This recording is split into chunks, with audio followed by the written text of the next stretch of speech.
Okay, good afternoon, everyone. This is Tim Sultan first. I'll be facilitating tonight. Thank you all for checking in early. Let's see. Let me just check in with Gina, who's running the technology. Gina will need them to be able to come off mute as well.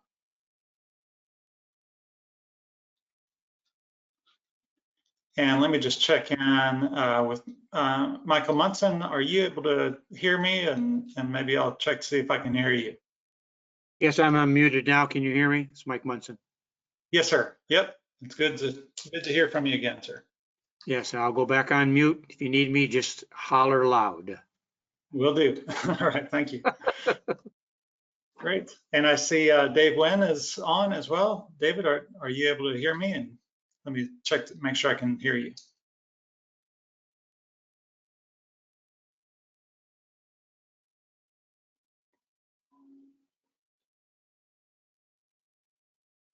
Tim, can you hear me now? Yes, I can. Yeah, thank you. Great.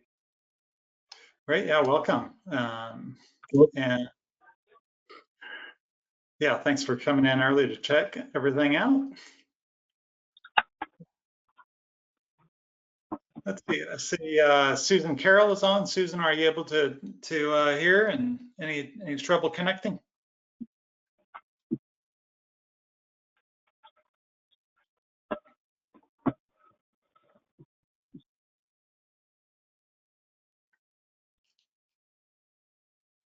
Great. Okay, well, for just as we wait, if there's anything you need, just let me know. Otherwise, if you could just go on mute and we'll wait for others to come on. I see Dave Gibson is here as well. Dave, are you able to hear me? This is Tim Sultan-Fuss.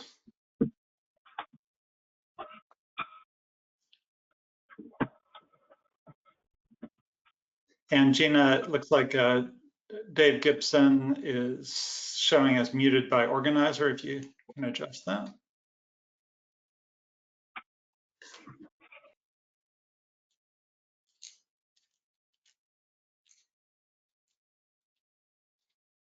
Now he should be able to. I've got them all unmuted. Let me know if it looks like that again. Okay. Okay, Dave Gibson, are you able to hear me? And let me check if I can hear you. Okay, you can hear me now? Yes, sir, I can. Okay, good. All right. Yep, thank you. Uh-huh. Great. So we are just, as people coming in, we're just doing sound checks with them, and then we'll proceed from there. Okay, thanks. Yes, sir.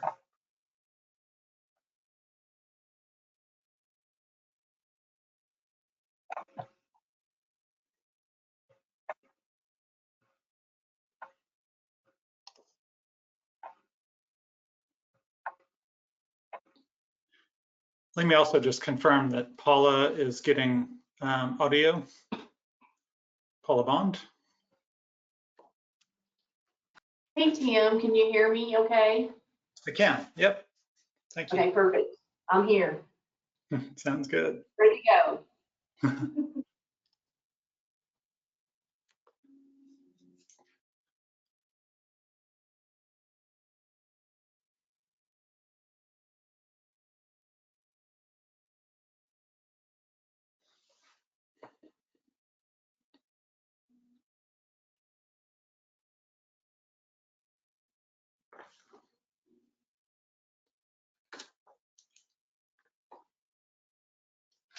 How many people do we have on so far? It looks like right now we have a total of 7, Dave.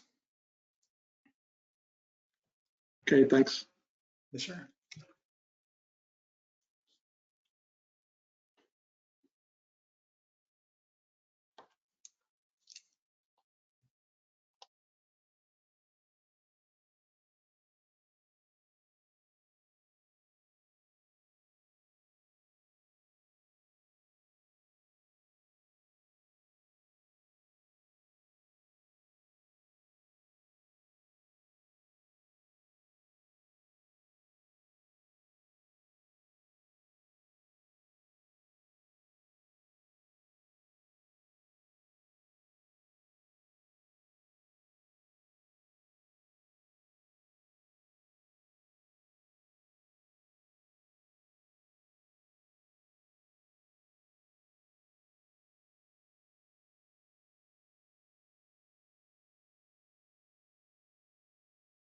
Okay, I see a few others have joined in. This is Tim Self-Infos. I will be facilitating tonight.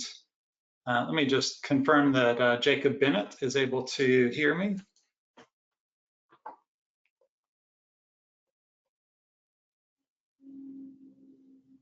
Let's see, do we have Jacob Bennett?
Let me just do a quick sound check with Jacob Bennett. Jacob, are you able to hear me, sir? Yes, I can. Great, thank you. And Mr. Bennett, can you tell me, I see you're at house.gov. Can you tell me which organization you're with, sir?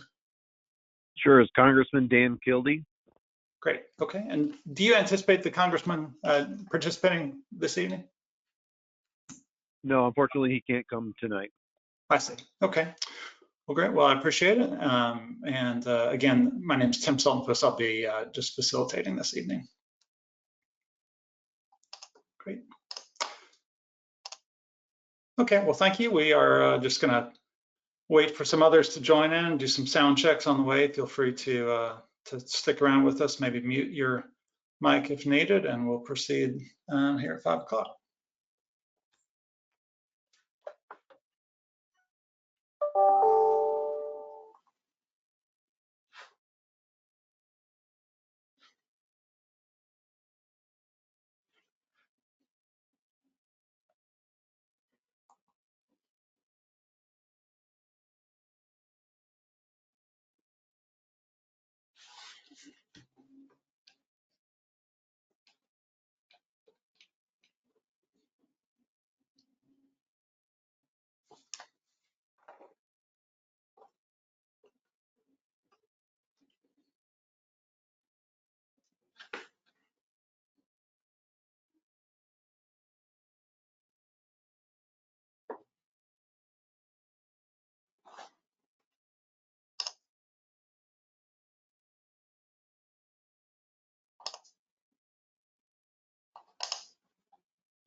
Okay, if I could, let me just confirm that Beth Place is able to hear me. All right, this is Tim Sultan-Buss, facilitator for tonight.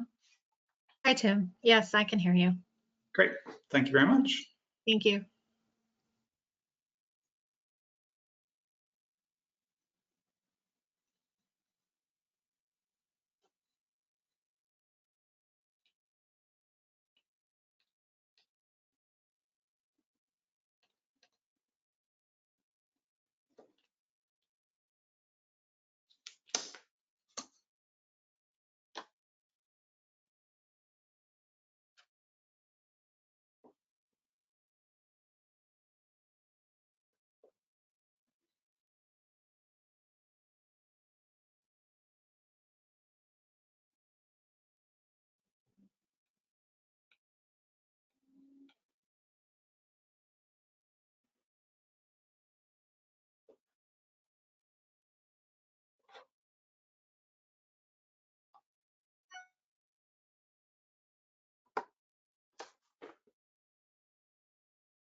And Gina, this is Tim. I'm just going to step out for a couple of minutes. I'll be right back if you can monitor any questions people have.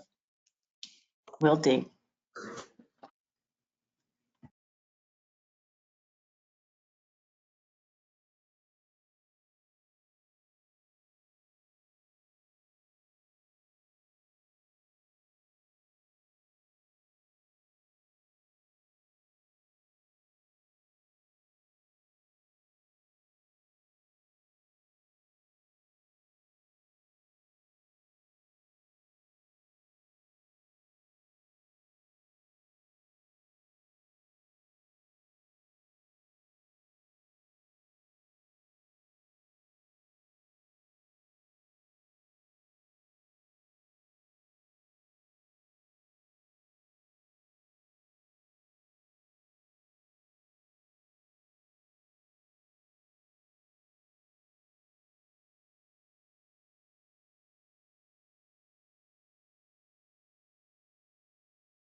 Okay, welcome everyone. This is Tim Sultanfuss. I will be facilitating tonight. We'll start off in about 5 minutes or so. Thank you.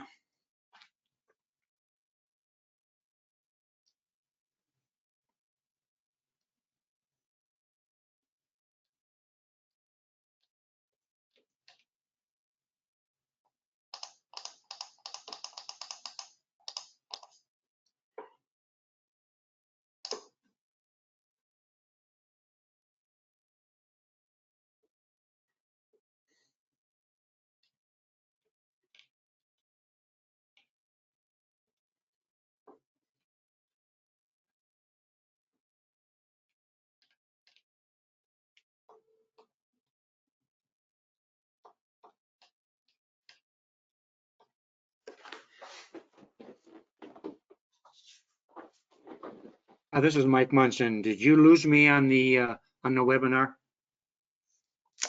No, I still see you there, Mike. Okay, well, I just, for some reason, it locked out and it let me back in just as an attendee. So I see. you see me talking as me? Yes, sir, I do. I see you Oh. were listed under 2 entries, Mike Munson and Mike Munson office. Okay, all right. Well, all right. I just want to make sure. I'll go back on mute. Great, thank you.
And again, for those who are just joining us, my name is Tim Sultanfuss. We are waiting to begin the Wurtsmith RAB meeting here in just a few moments. So thanks for joining in early.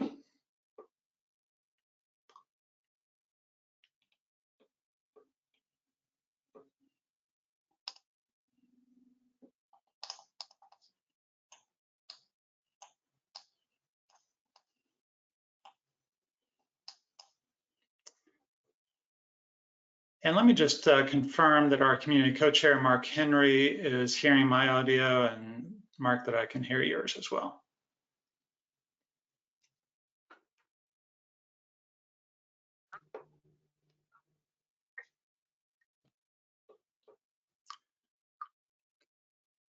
Mark, say that again. I saw you came off of mute, but I didn't hear it from you.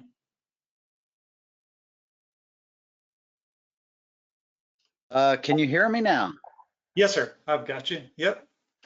Yeah, this is Tim Sultanfuss, so welcome. Thank you. Hey, Tim. Great, and I see we have quite a few folks joining us, about 37 of us total right now. We will start off the Wurtsmith Restoration Advisory Board meeting here in just a few moments. Thank you. Tim, what's the status of the primary community RAB members and the regulatory RAB members attendance? So that is one of the first things that I'll run through. I will be going through the list of primary community RAB members to confirm that we do have a quorum and so on, sir. Okay, thanks. Yes, yes, sir.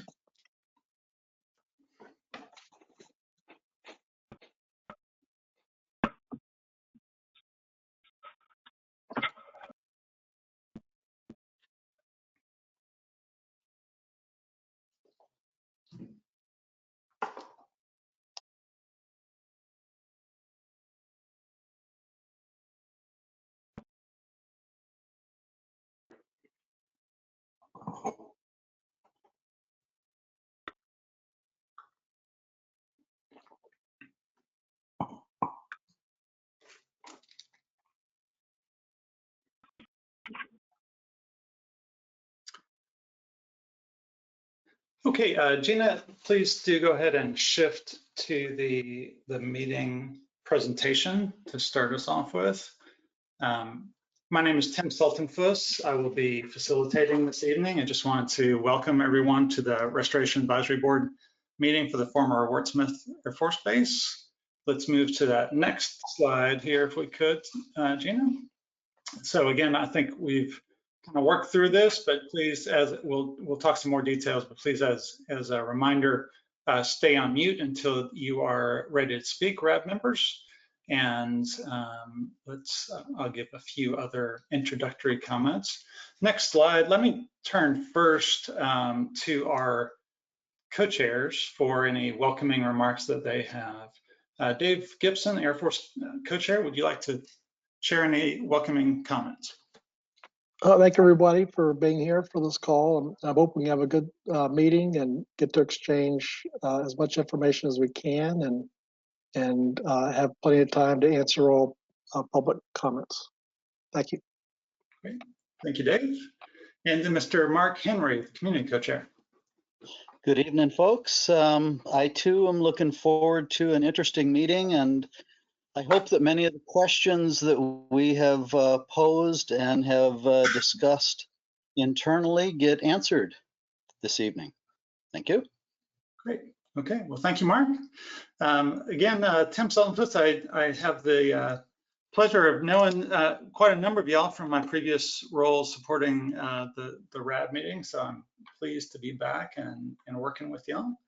Wanted to just do a quick review of the agenda. That's the slide displayed here. So we'll do some introductory elements. We'll then move into stakeholder and RAB member updates.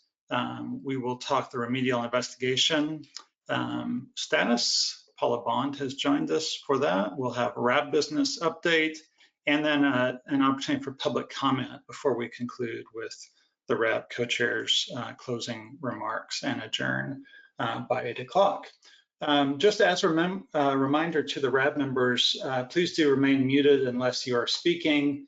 Do use that hand raising or the question function in this format if you have a question that you'd like to address. For those of you who are not RAB members, you will have the opportunity to participate during the public comment period later on in the agenda.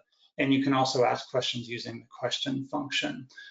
We will conclude by 8 o'clock p.m. this evening.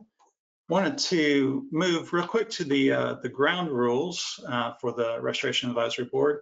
Now, these were ones that the RAB members adopted and incorporated into the operating procedures when those operating procedures were established and when the RAB itself was reestablished.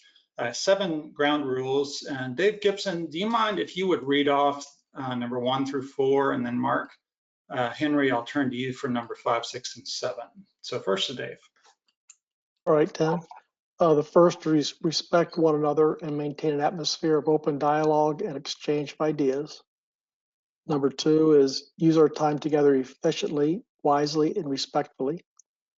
Number 3, speak clearly and succinctly, one person at a time. Avoid interrupting others. Number 4, listen and remain open to different points of view. Thank you. And to Mark. Number 5, maintain a propensity for progress, prepare, discuss, document, and move forward. Number 6, share information early, openly, and honestly. And 7, accurately and objectively relay to others the discussions that occur at board meetings. Great, thank you very much. So part of my role as the facilitator is to enforce these ground rules, which y'all have established for yourselves in an effort to make this a positive and productive and efficient meeting. So let me just check in with the RAB members to see if the RAB members support these ground rules and my role in enforcing them.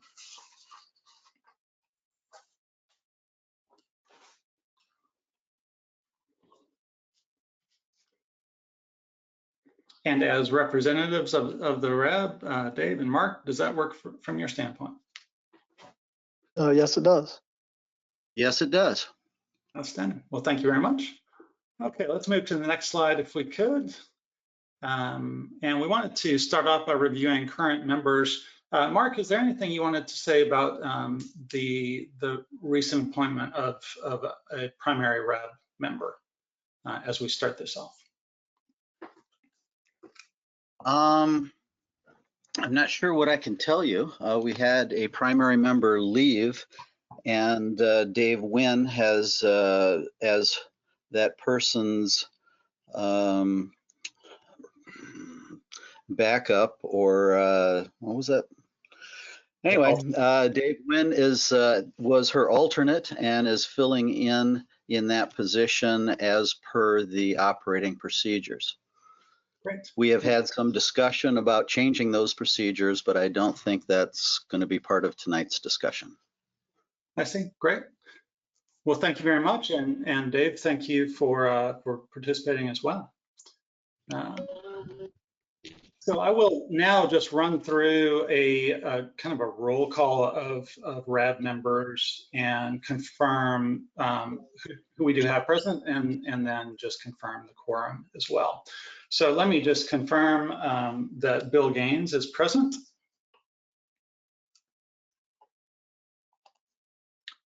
And do we have Bill Gaines with us? I'm with you. Okay, I'm perfect. trying to run it like Zoom and it doesn't work that way. Exactly. We're all learning new skills these days, aren't we? Mark Henry has already announced himself, so Mark is present. Do we have Arnie Lurich?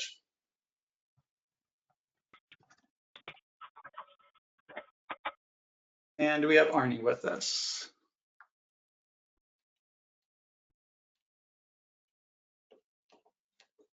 Let's see. I had previously, yeah, I see that Arnie was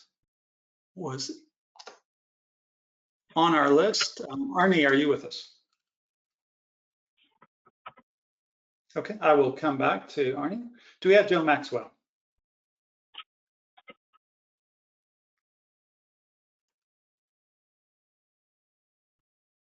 And do we have Ryan Mertz?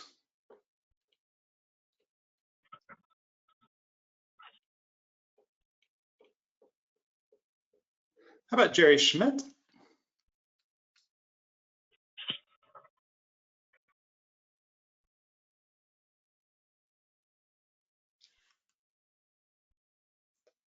And do we have Daniel Stock? Yes, I'm here. Can you hear me? I can. Thank you very much, sir. Okay. How about David Wynn? Yes, I'm here.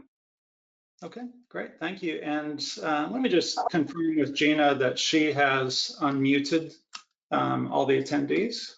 Gina, has that happened? Let me try it again.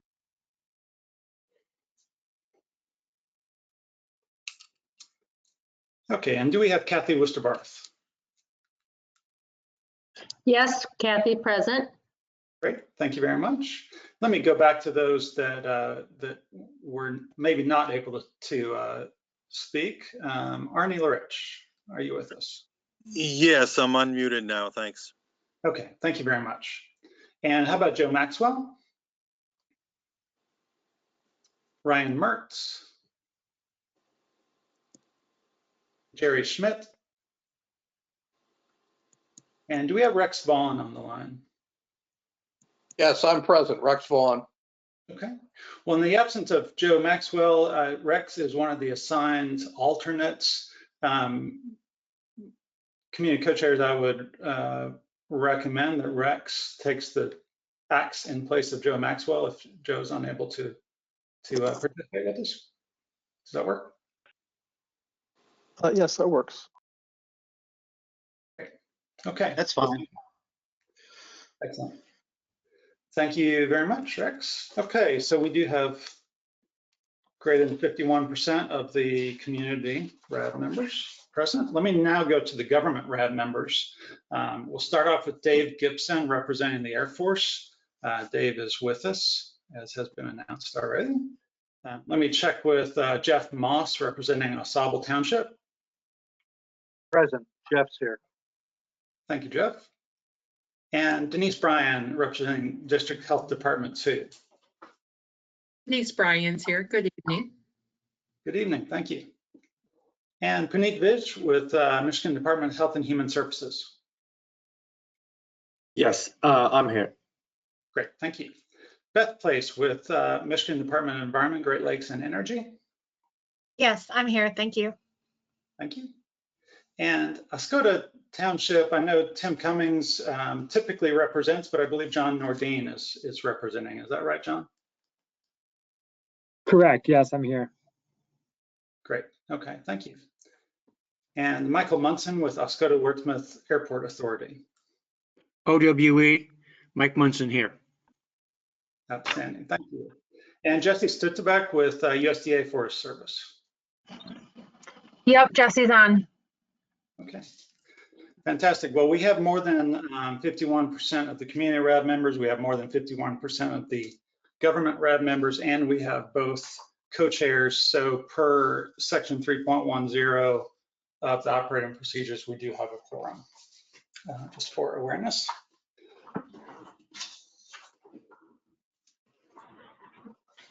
Okay, well, so our next bullet on this slide is approval of meeting summary from July 2020. Dave Gibson sent the final minutes out on the 1st of October.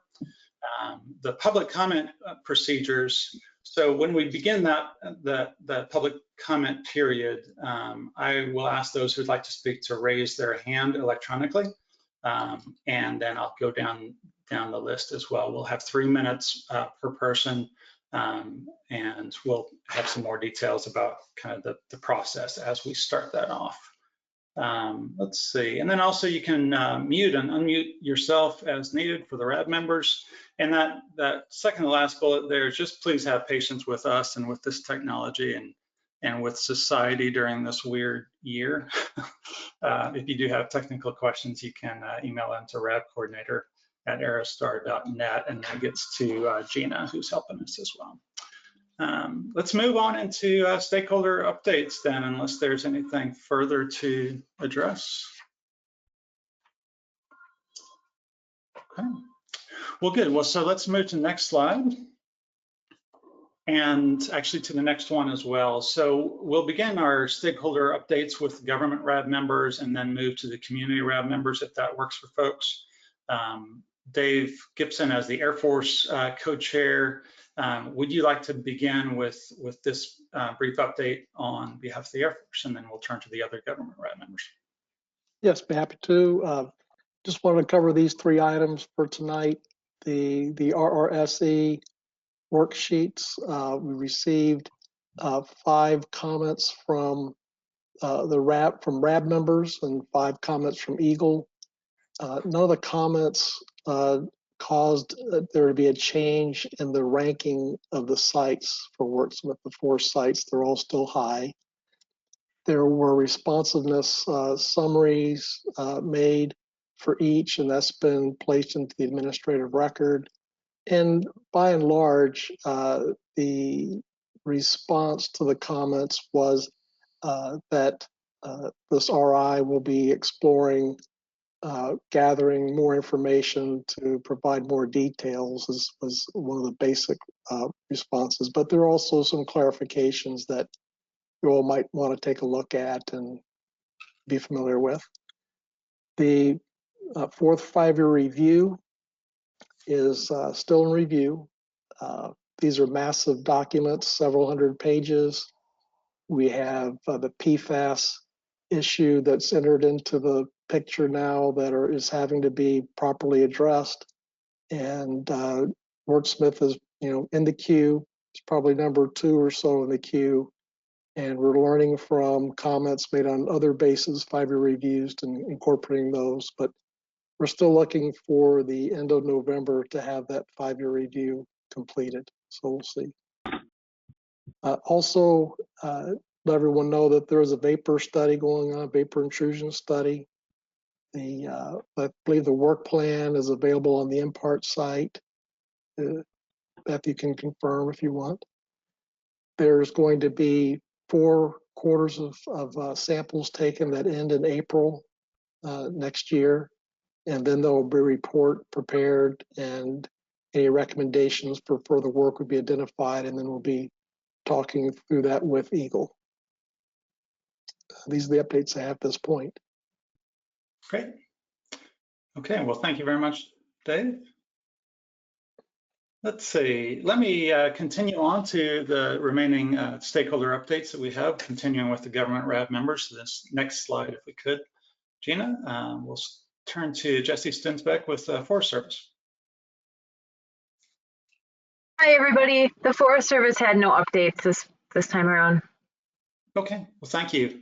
And just to make sure we're being comprehensive as we approach this, I'm going to walk through each organization that comprises the government RAB members, and then also turn to each of the community RAB members too, just to make sure. So next on the list is Eagle, and Beth, I believe that you mentioned that Mike Miller may provide an update. Is that right? Yes, thank you. Sure, to Mike Miller then. Yeah, thanks. This is Mike Neller. I'm the Remediation Redevelopment Division Director at Eagle. I just wanted to say a couple things. First of all, a little history. Some of you probably know this. The state of Michigan entered the Defense State Memorandum of Agreement, the DESMOA, in 1992 in order to expedite the cleanup of hazardous waste sites on DoD installations within the state and to ensure compliance with the applicable state law and regulations of the state. As part of this agreement, Eagle is participating in the planning and scoping meetings that are occurring during this RA phase at the former Wurtsmith Air Force Base. As most of you already know, Air Force is moving forward with 2 interim response activities concurrently with the remedial investigation. I think it's important to note that the Air Force is not precluded from implementing other response activities if warranted during the remedial investigation phase. Eagle is entering this RI phase with a mindset of looking for other opportunities to undertake additional response activities that could justifiably be undertaken to speed up the cleanup efforts at the former Wurtsmith Air Force Base. Thank you. Thank you, Mike. I appreciate that. Let me turn to Beth. Did you have any other additional stakeholder updates on behalf of Eagle? Sure, thank you. I just wanted to mention that in the next week, Eagle will be providing comments to Air Force on two documents. The focus feasibility study for LF 3031 will be submitting some revised comments for that, and that is for the NAPL plume there. And then we'll also be submitting comments on WP04 and SSO8 UFP QAP updates. And then recently we submitted comments on the ECA, the engineering evaluation cost analysis for the Mission Street pump and treat system, and that was a after the fact ECA. We had minimal comments on that. And we also submitted comments on, very minimal comments on the Mission Street pump and treat system and central treatment system UFP QAP that was primarily focused on sampling within those treatment systems. In addition to that, our Water Resources Division has submitted on Tuesday, they submitted comments to Air Force on the monitoring, comments on the monitoring program for the substantive requirements document, or SRD, as you've heard us refer to it, for FTO2, the central treatment plant, and the Mission Street pump and treat system. And that concludes my updates. Great. Okay. Well, thank you, Beth. I appreciate that. Thanks.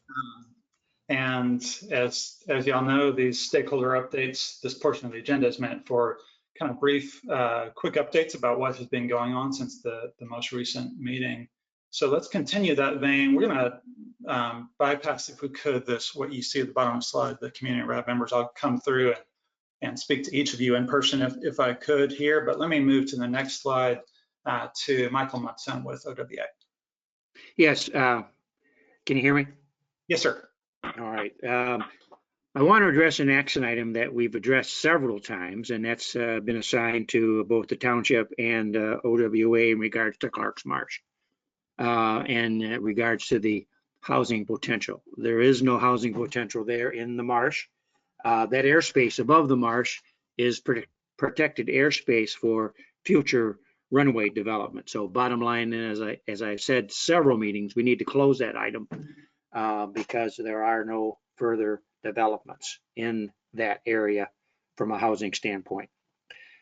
Our last meeting, we talked about, or the Air Force talked about doing some more well drilling on the airport property, which is fine. However, one of our tasks at OWAA is to improve the business environment of the airport activity. So we need to know exactly where those well locations are going to be, so that if we've got future business development, we're not trying to build a building over a well.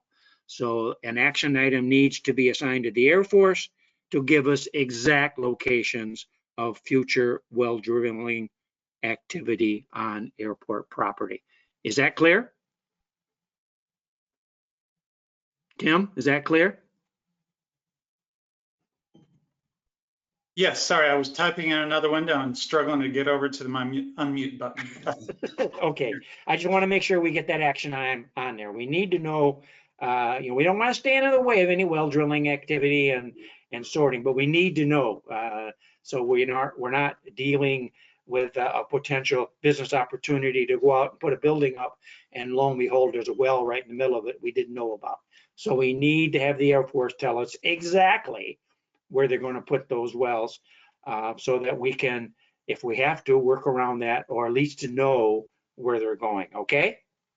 Great. So I've captured need exact locations of future well drilling on OWA property. Yes. Okay, that's it for OWAA. Thank you. Okay, great. Thank you. I appreciate that, sir. And let's see, to Jeff Moss then with Osable. Good evening. I have no updates for Osable Township tonight. Okay, thank you, Jeff. I appreciate that.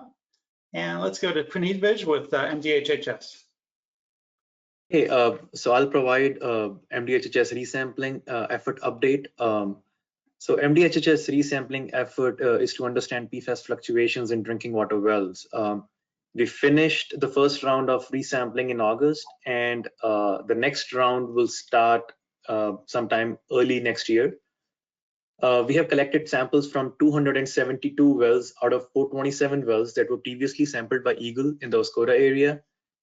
And out of those 272 wells, we have 133 non-detects, 118 detections, but less than the comparison value, and 20 detections that exceeds the MDHHS comparison value in the Oscoda area. Also, I have been calling residents to inform about the results and providing the recommendations. I just want to point out one thing. This MDHHS comparison value is the lowest of the two, that is the screening level as well as the approved MCL. Yeah. That concludes my updates. Okay, thank you, Puneet. Appreciate that. Thank you. And let's go to John Nordine with Oscoda Township. Not much for me to report, other than the township just continues to seek out sources of funding to extend water main extensions. That's about it. Okay, thank you, John. Mm. And to Denise Bryan with District Health Department 2. I do not have any updates from local public health. Thank you. Okay, great, thank you. Well, let's move to our community RAB members then, and we'll start with the community co-chair and then just move alphabetically through the list if that works for folks. Mark Henry, any stakeholder updates that you would like to share? Well, I could speak perhaps for the whole RAB. We've had a chance to review and comment on the RRSE, and the Air Force replied, and we went over also the Air Force reply to the ESI comments that we had provided. And we've had a lot of internal discussion about the ramifications of the proposed interim remedial actions. And I've had two discussions with Dave Gibson about the RAB and the other stakeholders at Wurtsmith being allowed to participate in the preparation and review of documents before they become final. And unfortunately, that request was rejected. So some of our upcoming work will be dealing with that. And that's about it. Okay, well, thank you, Mark. I appreciate that update. Let's see, over to Bill Gaines then. Any update that you might have, Bill?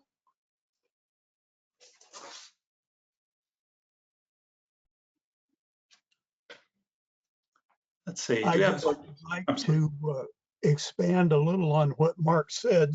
One of the items that's in our RAB calls for us to advise on restoration actions.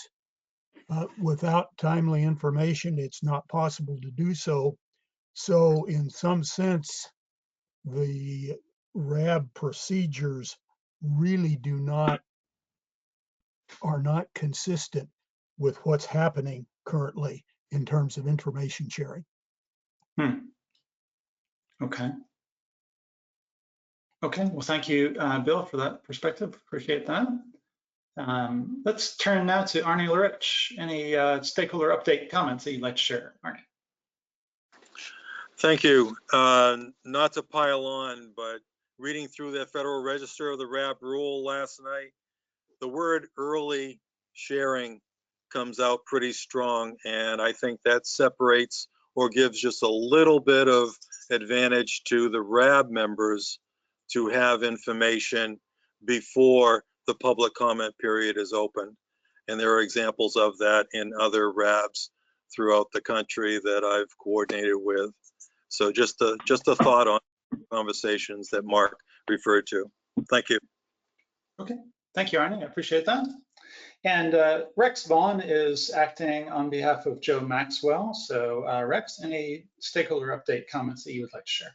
Yeah, I'd like to expand a little bit more on both Arnie and Bill's comments concerning RAB participation earlier on in the process. When I got interested in the RAB, it was because we would have an opportunity to influence decisions. But based upon my read of the response from Mr. Gibson, the RAB has almost been relegated to a position of being nothing more than another member of the audience. And I don't think that's the intent of what a RAB is supposed to do. We'd like to be actively engaged, not just listening and then turning around and repeating what we've been told is happening to the members of the community. Thank you. Okay, well, thank you, Rex. I appreciate that. When we went through the roll call, Ryan Mertz was not with us. Let me just confirm that Ryan Mertz is not here at the moment. And the same with Jerry Schmidt. Do we have Jerry Schmidt online?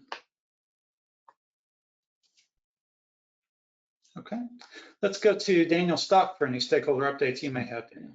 I have nothing to add. Thank you. Okay, thank you, Daniel. And to David Nguyen. I have nothing to add at this point. Okay, thank you, David. And finally to Kathy Worsterbarth. Hi, everybody. Yeah, I do have a couple of questions about the format, and I apologize, I didn't pull up the previous agenda and how we handled public comments in the previous meeting.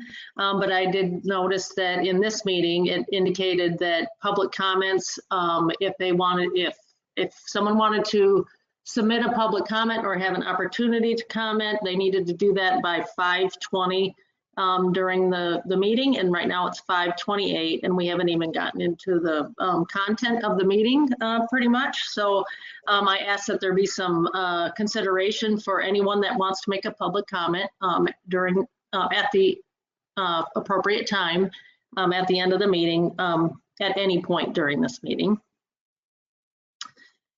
Because of course, if you only accept the ones that are brought forward by 5:20, it just doesn't allow for questions or comments that might arise as a result of the presentations that are given in the meeting. So, and I'd also like to ask if we could, I guess, look at the operating procedures for public participation in 2.5. It says that the co-chair shall assign responsibility for responding to public comments.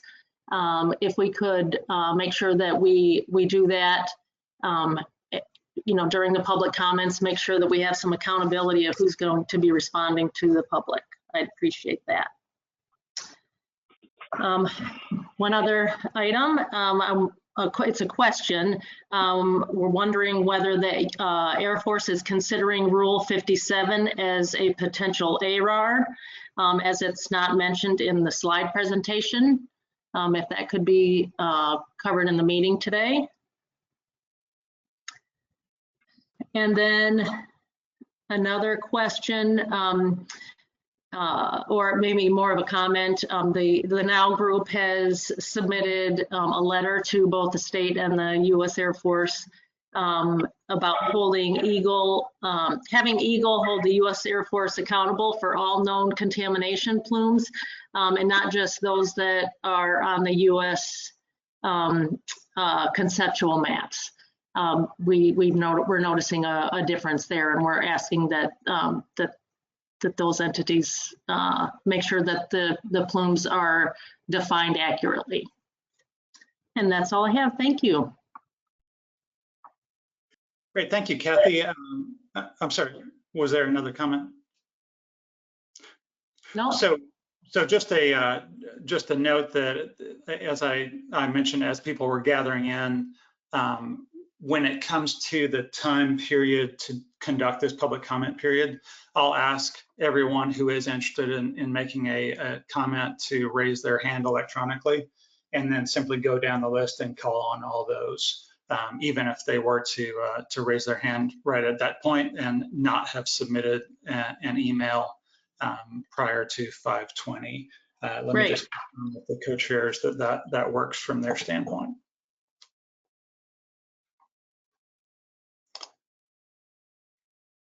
So Mark, does that Tim, work? you're asking if it's okay with me that at the public comment period, people can raise their hand, ask a question? Correct. Yep. Yes, that's fine. Okay. And then Kathy had referred to that section 2.5 of the operating procedures, that the co-chair shall assign responsibility for responding to public comments. Is there anything that the co-chairs would like to address on that point at this time? From my perspective, it's pretty much been the Air Force responsible for answering questions for the RAB at this RAB meeting. There may have been questions directed to Eagle, and Eagle has made responses to those. I haven't heard any other comments addressed to either Eagle or the Air Force, but up until now, as far as I know, we know who's providing the response. But if it's not clear going forward who's answering the question, then we'll make sure to do that from now on. Great. Okay, thank you. All right. Well, so let's move on to this, the next slide, if we could, the Air Force presentation. So whereas the stakeholder updates were kind of brief updates on things that have occurred since the last RAB meeting, here we get into a lot more detail. So let's begin with the Air Force remedial investigation, interim remedial action update. Tim, I have a question. Go ahead. Yes, sir. As this presentation is going on, can we ask questions during the presentation, or should we wait until the end of the presentation? I appreciate that question, and you know, doing these meetings virtually is a little bit challenging, right? When you have multiple people trying to come in with questions at the same time. I would say that if there is a question that the RAB members have that can be held until the end of the presentation, please do so. If you feel like it is a question that has some urgency, then please raise your hand electronically, RAB members, to pose that question. But in general, if we can hold questions, maybe jot them down and then address them towards the end, that would be preferable, just from a procedural standpoint, I would suggest. Well, Tim, just let me, this is Dave Gibson. And Paul, I'm not sure how you'd like to do this, but I believe the way I've been working up until now is I would ask if there's any questions by slide. Okay. And I think in the past that's worked okay. The RAB members have been fair to each other, not talking over each other. And what we can always do is, if the question would end up into a longer discussion, we would just table it to the Q&A session. Excellent. Thanks. Great, thank you.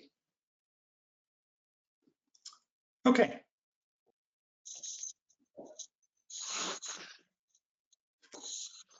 Dave, do you have any introductory comments before we begin, or shall we turn to Paul? Well, we're going to turn to the next slide. I'm going to address this slide in the following one. Some of this was already addressed at the last RAB. The date the contract was awarded, the period of performance through January 2023.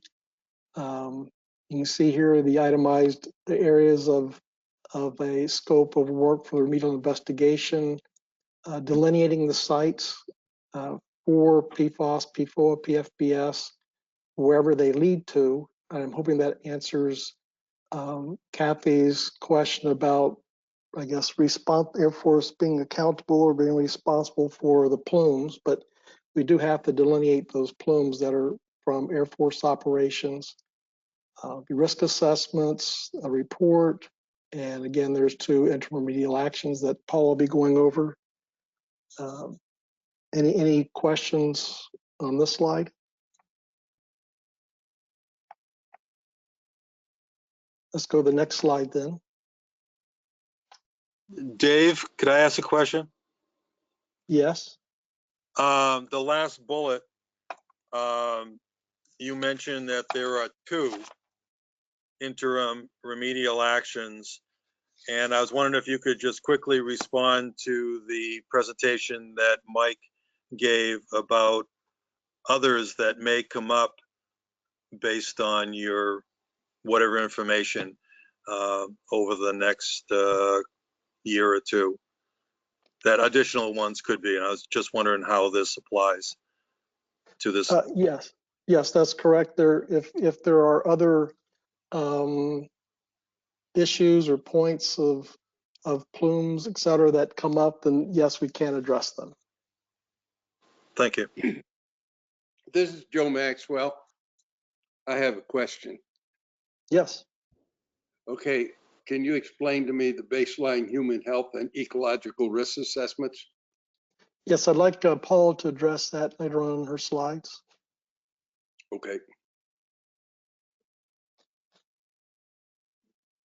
Any other questions? Okay. I have a procedural question. This is Rex Vaughn. Since Joe Maxwell is now with us, I yield the position to him to continue in the meeting as the primary. That's fine with me. Great, thank you for pointing that out, Rex. I appreciate that. You want to move on to the next slide? Okay, so this slide is to try to describe, hopefully successfully, this crosswalk between the quote AFFF areas that have been identified for the PFAS in the PA, SI, and ESI, and now we have 4 PFAS sites. So we had X number of AFFF areas. Now we have 4 PFAS sites, and so these are the 4 PFAS sites you see on the left side there, and the right side are the AFFF areas that were not eliminated in the PA, SI, or ESI, and how they're grouped within the PFAS sites. So this slide is just to hopefully answer the question of did we leave something out? Are we not addressing something? Are we addressing everything? And so that's the purpose of this slide. And again, let me see what's in the, you'll see a figure on the next slide. It's just to try to help people have some confidence that the 4 PFAS areas do not eliminate any sources on the base. So are there any questions on this slide? Yeah, Yeah, Dave, I have a question on this one. The question I have, and I didn't see it on any other presentation, is the question is on how far outside the base is the RI investigation going to encompass to identify how far the PFAS contamination has gone? Is it going to be strictly on the base, or is it going to go outside into, let's say, the Asabo River, Van Netten Lake, east side of Van Netten Lake, however far it needs to go? Is that on any of these slides hasn't been identified? Right. You'll see the next slide. There are some plumes that are based upon the existing data, but the RI must delineate the plume, which means and we'll talk about the concentration for delineation. But the plumes, if they migrate off base, then we're tracking the plume off base. Does that answer? Okay, so what that's saying is however far the plumes go out, and that's where you guys are, the part of the RI investigation is going to take place. Yes, as long as it's related to Air Force operations, yes. I don't understand that point. You said as long as it's part of an Air Force. I didn't understand that. Could you explain that a little more? Well, there's PFAS contamination in Escoda, and so the Air Force is not going to be exploring that. And not, I don't know if I'm getting ahead of anything here, but several times, several meetings, it's been discussed that about PFAS contamination on the east side of Van Netten Lake and within, I think it's called Cedar Creek Lake.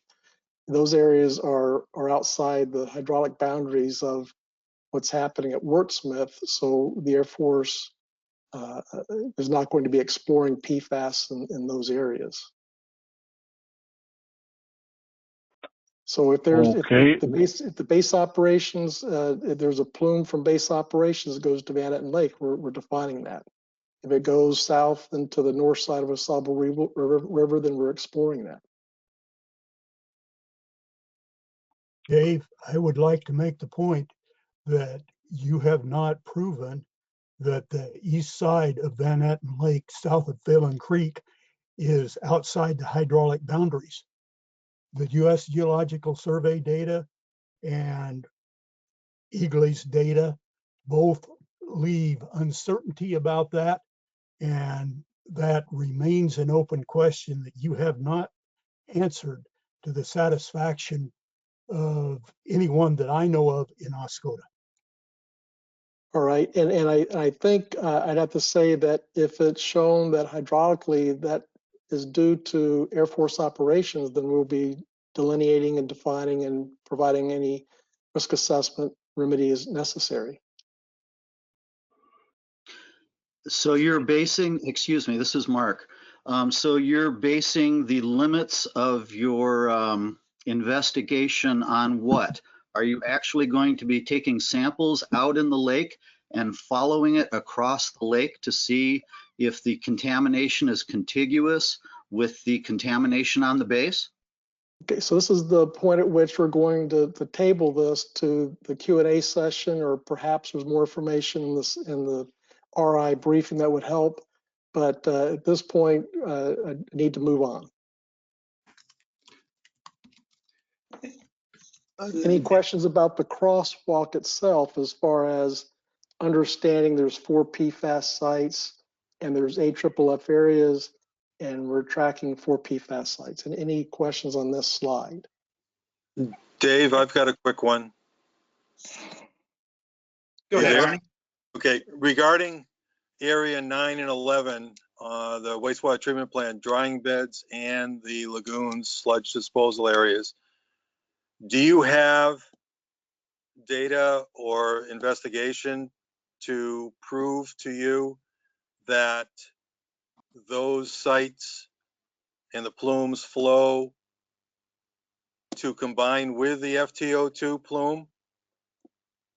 Or are you just estimating that it does because you're aggregating them together? Because I seriously doubt the drying bed plume goes that far east.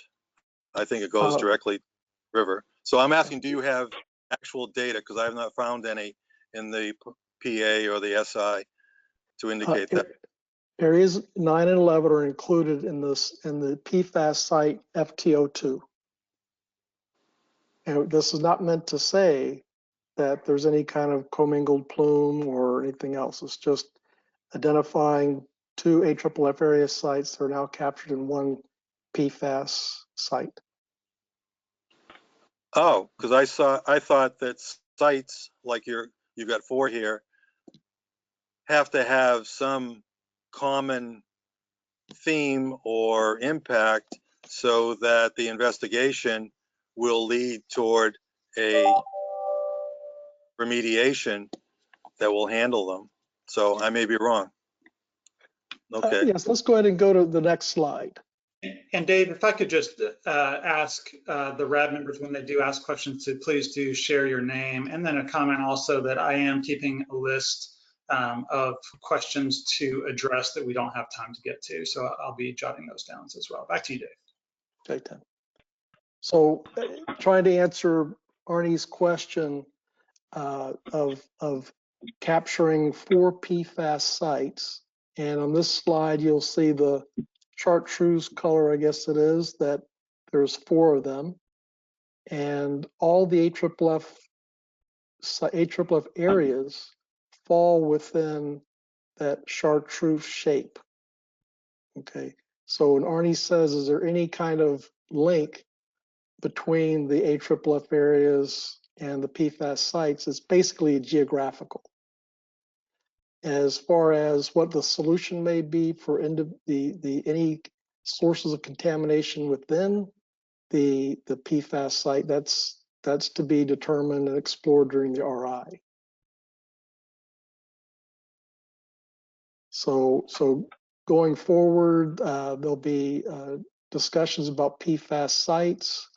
And these lines here are not meant to be, a curb that we don't go past. You can see that the plume for PFAS south of the CAT 605P is outside the pink line. Well, that's not saying that we're not going to look at that plume. Yes, again, this is just a way to try to help with understanding that none of the knowledge about AFFF areas is lost by identifying 4 PFAS sites. And so this is, yes? Sorry, I don't mean to interrupt you. This is Jeff. 3 pipes is a current source of surface water going into the river right now of PFAS. Would that be an accurate statement? I believe so. I don't know for sure. Okay, I mean, that would be my assumption also. So you had in the previous slide past surface water sewer drainage. What about current? Because that's currently occurring in the river, and it's been happening for a long time. So would that be part of the RI? Because I did not see the 3 pipes as part of the investigation. What Tim would like to go ahead and have as one of the follow-on questions for the Q&A, that question about prior Air Force operations versus current use operations. I think that's what the questioner is pointing out. So I wanted, instead of getting to that right now, let's table that for the Q&A. Thanks, Dave. Thank you. Let's see. So any other questions on these 2 slides? Again, the goal is just to help with the translation from previous nomenclature to the current nomenclature. Okay, if we can then move on to slide 14, and Paula, do you want to take it from here? Yeah, sure. Tim, can you hear me okay? I can, yes, thank you. All right, great. So thanks everybody for joining this evening. My name's Paula Bond, and I'm gonna kind of go over the next few slides, which provide a summary of the interim remedial actions that are taking place out there, as well as the RI. So I do want to let everyone know that we are still in the planning stage currently with developing the work plan for the RI and the IRAs. So just to make sure that everyone's clear that's the phase we're in currently. So the objectives for the RI are to delineate the nature and extent of PFOS, PFOA, and PFBS in groundwater, soil, surface water, and sediment.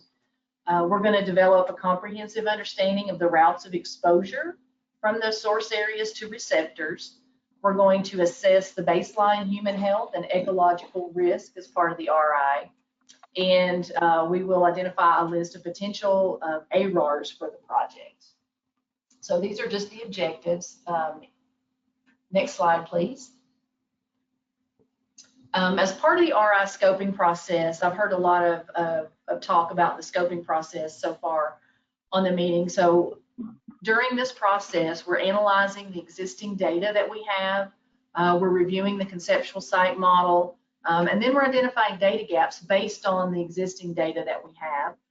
We're developing the data quality objectives for the site characterization, for the risk assessment, and the analytical methods that we're going to use for the samples that we collect. Next slide. And Paula, let's pause real quick and see if anyone has questions so far. Sorry. No problem. Yes, Paula, this is Dave. Dave Wynn. I have a question. Sure. Can you briefly tell us what existing data you have, be it from Eagle, be it from the Air Force? What data are you analyzing right now? Sure. We have existing data that has been collected by the Air Force. Data for PFAS was collected beginning in 2011 from Eagle. So we have Eagle data from 2011, Air Force data from 2012 and 2013, all the way up through the SI that the Air Force did in 2016 and 2017, the expanded SI that the Air Force did, and then Eagle data that has been collected out there since then as well. There were groundwater data collection events that the Eagle participated in. So we have accumulated all of the data that we can get our hands on, and Eagle has been very helpful in giving us the data that they've collected. So there are volumes of data that have been collected out there over the last decade. So, you know, one of our goals is to accumulate all of that data in one place and try to pull all of that together to develop our conceptual site model so that we can start to plan our future sampling based on all of the existing data that's available to us. Thank you. Paula, this is Mark. Could you please expound a little bit on the baseline human and ecological receptor part of your first slide? Okay, is there a specific question please, just a thumbnail sketch of the process by which you are going to do a baseline evaluation of human health and the environment? Sure. If that's what it was. Human health and something. Sorry. Yeah, so we are going to be looking at both human health and ecological risk assessment. We are going to be identifying the pathways and the receptors for both of those. So we're going to be looking at drinking water. I'll start with human health. I'll kind of give you a rundown. So we're looking at, I've got this in front of me, Mark, so I'm kind of going through my pages here.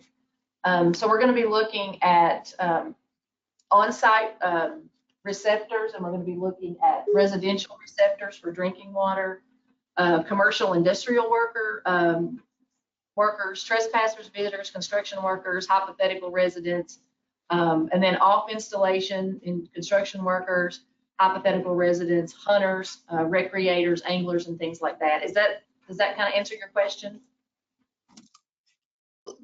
Kind of, as far as the human end of it goes, but what about the ecological end of it?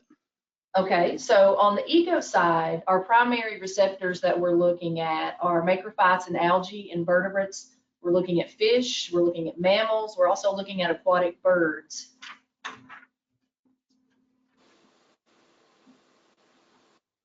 Thank you. You're welcome. And just to note, as I've mentioned, I'm keeping a list of questions that are raised and to address later in the agenda. That was one that was raised before, so it sounds like that one may have been addressed. Tim, can I ask a real quick? It's an action item, I hope. Referring to slide 15 on the current conceptual, the review, and I think you said current conceptual site model. We have never seen that I know of a conceptual site model from the Air Force, and it's a very important tool that is used from my readings. And I was wondering if you could, for training purposes, if you could share the current conceptual site models that you have or have been reviewing with or sharing with Eagle, or you have internally. And there are two types, the physical site conceptual model and the exposure conceptual model. And if you need further questions, if you have questions about that, you can contact me. Does that make sense? So, Yes. Arnie, I have documented your request for the Air Force to share both physical site CSM, conceptual site model, and exposure CSM that it has. The action items or potential action items that I pulled together would just be something I recommend then to the co-chairs as they go through the upcoming review, rather the open action items. Right. My expectation is that the current ones will be part of the current quality assurance, the QAP, with the worksheet, CSM worksheets. Thank you.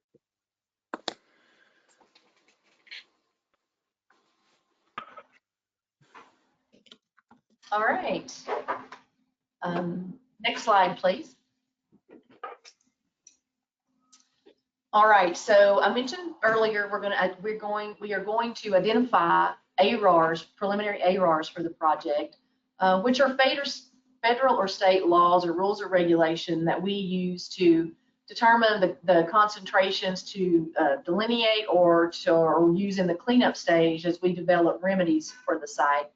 The intent of the Air Force at this time is to delineate 6 of the 7 PFAS compounds for which Michigan has established MCLs. The reason for the 6 is Gen X is not included in that list because it's not appropriate for the activities that took place at Wurtsmith. The OSD will decide whether the Air Force can consider those MCLs as potential ARs for the ROD at that time.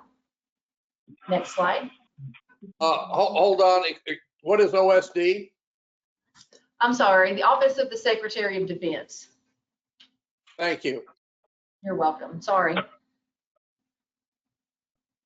Paula, this is Kathy Woosterbarth. This is where the question that I had asked earlier about the Rule 57. Yes. Mm-hmm. Yeah, Kathy, we are looking at Rule 57. Yes. And what time will the actual ARRs be finalized and set? Well, if you think about the ARRs are not a part of the RI phase of the project. So the ARRs come into play once the project moves into the feasibility study, where you start evaluating remedial alternatives and you have to develop cleanup levels. So that is really where the ARRs come into play. So they will have to be finalized at that point when the project moves into the feasibility study stage versus the remedial investigation phase. Mm-hmm. And can I ask why was the Rule 57 not included on the list if you are going to be looking at it? Well, we don't have a list of ARRs here, or maybe maybe there's another list that you're asking about, but on the slide, these are just general information.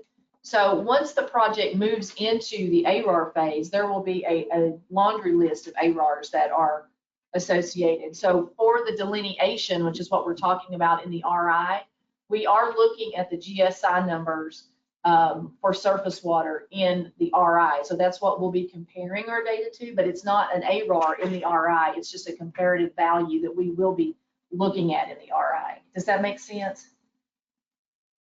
Okay. This is Rex Vaughn. Hasn't the state already given you guys a list of their ARARs? I'll let Dave, do you want to respond to that? Yes, yes, Eagle's provided to us a list of their potential ARs, and they're being reviewed. They'll be looked at, and as Paula pointed out, the ARs and potential ARs that are accepted by DoD become used at the time of the feasibility study.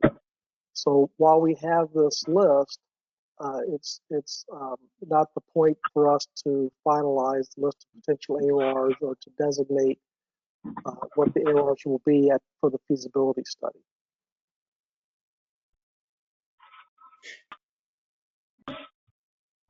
So we'll be conducting the remedial investigation, the risk assessments, determining if there's a need for a remedy, and at that point, the ARs, potential ARs, come into play. So I'm hoping that helps to clear that up. Another question from Rex Vaughn. What's the risk that the OSD is going to not consider the MCLs as potential ARs and we end up in a big mess? What's going to happen with those at the OSD level? I don't want to conjecture yes or no. If you look at that second sub-bullet, we're delineating the plume down to the Michigan MCLs to try to be at a point that we only have to delineate one time based upon whatever is going to be happening in the future with defining the potential list of ARs.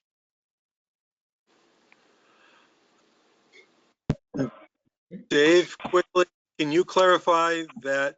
This is Arnie LaRidge.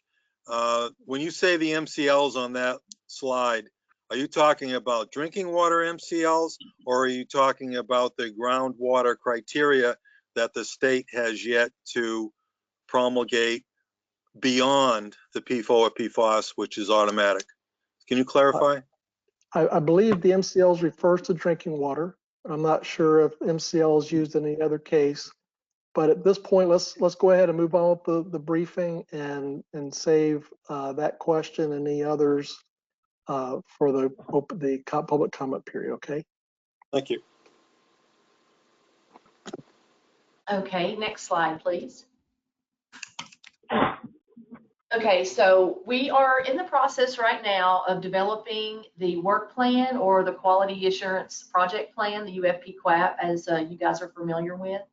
The UFP-QAP will present the goals and the objectives of the RI. It will present the background and current conceptual site model. So that answers one of your questions, Arnie. It documents our sampling decisions made during all of our scoping meetings that we're having. It outlines the field tasks to be performed, establishes our data quality objectives, and it presents the quality and control and assurance procedures that we're going to follow for all of our sample collection. And it documents the location and the frequencies of our sampling efforts. And it will be dynamic and support a phased or iterative approach to our sampling so that we can make decisions in the field based on the data that we're collecting as we go. The goal of the UFP-QAP is to have that completed by March of 2021 so that field work can begin in 2021. Next slide, please. So we held an initial scoping meeting with Eagle on August the 20th, and that was to present the initial information on the project, the initial planning information. We held another scoping meeting call on October the 7th with Eagle to discuss the interim remedial actions. We held a data quality objectives meeting on October the 15th with Eagle to discuss our preliminary outline of our data quality objectives. We have a risk assessment call with Eagle that we are planning right now to discuss specifically the risk assessment, the data quality requirements that are required for that, the Eagle Part 201 requirements, and to discuss potential ARARs in the future. Next slide, please. And let me just suggest we pause real quick, see if there are questions so far. Sorry. This is Rex Vaughn. what's the probability of all the state data not meeting your quality objectives?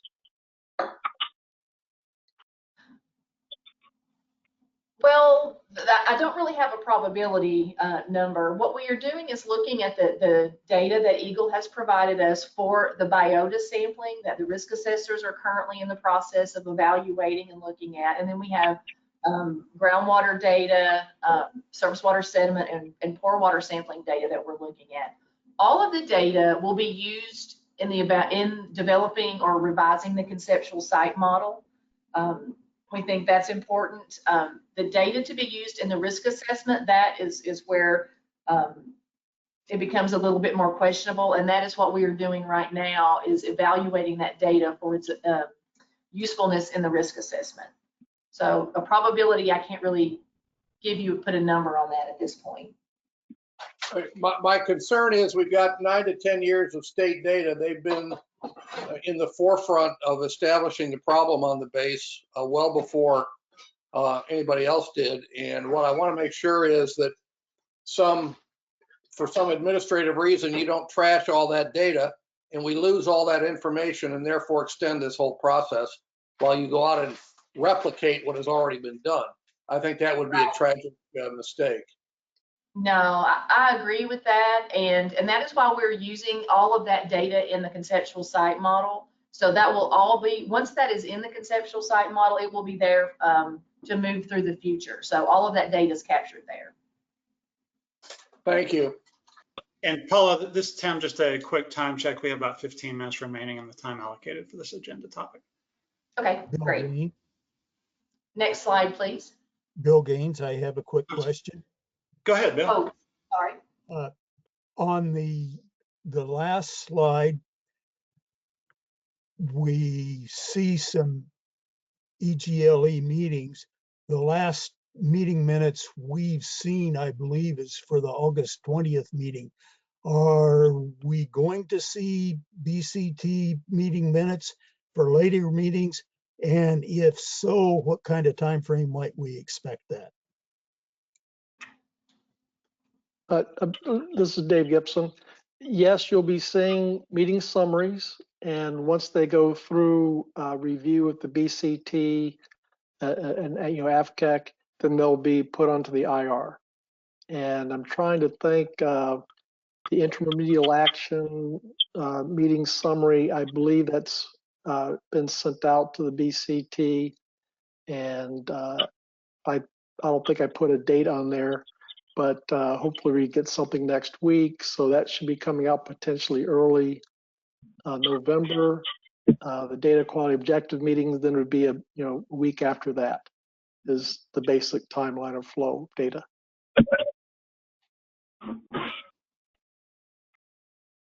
Does that answer your question? Thank you for the answer. So basically it's about a month after the meeting. We try to shoot for as fast as possible. So,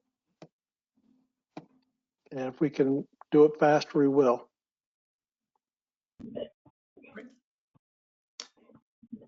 Okay, Paula, back to you. All right, next slide, please. Okay, so let's talk a little bit about the interim remedial actions that are going on. There are 2 interim remedial actions that we are currently planning. One addresses the groundwater plume at Van Etten Lake at Ken Ratliff Park. The other addresses Clark's Marsh. At Van Etten Lake, we are going to install additional extraction wells. We're going to install a GAC treatment train at the CTS to handle the volume from those new extraction wells. At Clark's Marsh, we're going to install additional extraction wells there. And we're going to upgrade the existing facility at the fire training area to handle the larger volume of water from the new extraction wells and expand the existing infiltration gallery. And we're working on a proposed plan and an interim proposed plan and an interim ROD for both of those actions. What is a ROD? Oh, sorry, a record of decision. Thank you. This is Mark. I have a question about the Van Etten Lake interim remedial action. Okay. Is the goal of that pump and treat system to stop all the flow from that plume from reaching the lake? No. The goal of that interim remedial action is to reduce the mass of contamination from entering Van Etten Lake, the majority of the mass. So Reduce this is by an how much, please? Oh, sorry, go ahead. Oh, I'm sorry. Reduce by how much, please?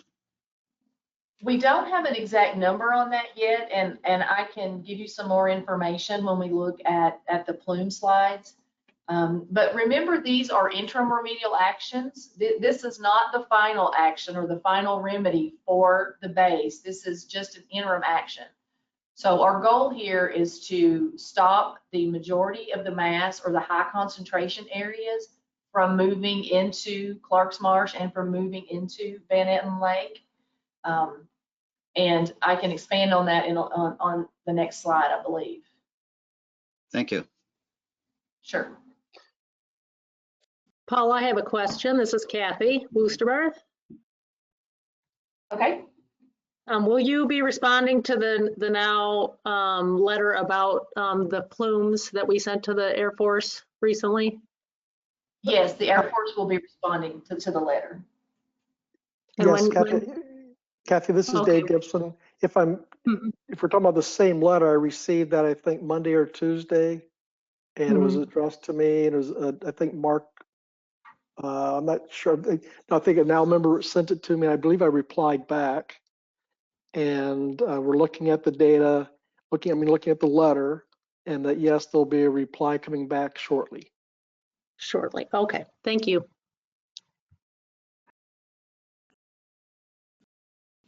Oh, this is Mark. I have one other question about the Van Etten Lake treatment system. Okay. What is going to be the disposition of the treated water? Is it going to go with the rest of the flow from that building, or is it going to be disposed of elsewhere? Right. It will be combined with the effluent already from Central that goes to the storm sewer. Thank you. This is Ani LaRich. I've got a question about the Van Etten plume and the interim action. Have you looked at any alternative, looking at the cross section of that plume that was published in the Air Force ESI and then the follow-on interim document? There's a very high but shallow and highest concentration plume on the furthest west of that plume, therefore the beginning of it. And it's a very sharp decline in depth into the groundwater level. And I'm wondering, have you looked at alternatives of some well field or some action to collect some of that highest concentration plume before it gets into the groundwater? Paula, this is Dave Gibson again. So one, because of time, Tim, you can take a note to talk about that further at the public Q&A section, okay? But let's just talk about Arnie's question at that point. And I'm sorry, help me capture the gist of that, if you would, Dave. Well, I believe what Arnie is saying is that he wants to discuss if there's going to be wells treatment or some type of treatment system installed further to the west of the Van Etten Lake within that plume. Is that correct, Arnie? That's correct. It's the beginning of the large plume. Right. So if we could, do you understand that question now, Tim? I do. Thank you. All right. Thanks. Got it. Okay, back to Paul. All right. Okay. Next slide, please. Okay, so the IRA execution plan, like we've said, we're analyzing the existing data and identifying data needs to support the remedial design. We are working on the interim proposed plans for the designs, which outline the alternatives that we evaluated and proposes the preferred alternative. There will be a 30-day public comment period for the proposed plan when that comes out. And then we'll prepare the interim rods or record of decisions, which document the final decision for the IRAs. We are doing all of this in parallel while we're preparing the designs. So we're doing all of this at the same time so that we can finalize the IRA designs by April 2021. Next This slide. is Dave Wynn. I have a question. I have a question. You said the designs are going to be complete. You said around April. Yes. When do you plan on? When's the 30-day comment period? When will that be happening? The 30-day public comment period right now is we're looking in the December-January timeframe. I don't have an exact date depending on, you know, when we get the proposed plan through the review cycles with the Air Force and Eagle. That will dictate when the public review comment period is, but currently it's in the December-January timeframe. Okay, and also, as you get the percentage of complete designs done, is Eagle going to be involved with those reviews before the designs are complete? Eagle will have the opportunity to review the designs before they are finalized, yes. Thank you. Dave Gibson, this is Arnie again. This preparation of the proposed plans in a 30-day comment period, this is an opportunity for the Air Force to share some slides, not documents, but slides of what this proposed plan is before the 30-day comment period begins, so that we are prepared as a board, better prepared. It's an opportunity. Thank you.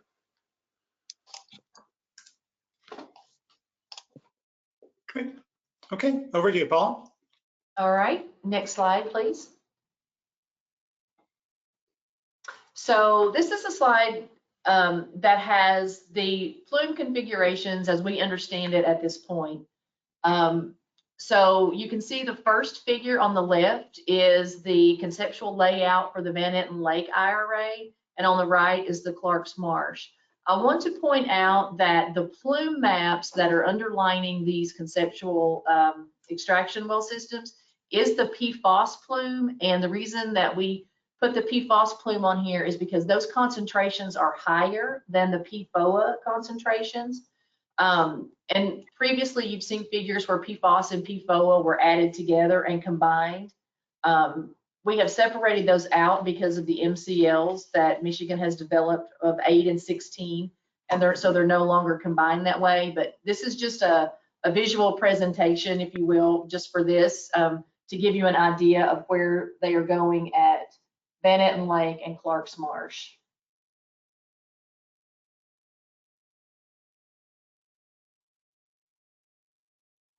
Next slide. So the factors that may affect the startup of the IRAs, we're working on the location of the new extraction wells, where the piping runs are going to go, the utility connections, the treatment building infrastructure that we have to work with at the CTS and the fire training area, and the treatment system equipment that we're going to use. The interim proposed plan and interim record of decision review periods could affect that if those are delayed. The design review period, access to non-Air Force property, this is going to be a factor, working with all the property owners to make sure that we can have access to install the infrastructure needed. Weather is a possibility, and then COVID-19, which has affected everything in the last several months. So next slide. This is Mark. I have a question. Sorry, go ahead, Mark.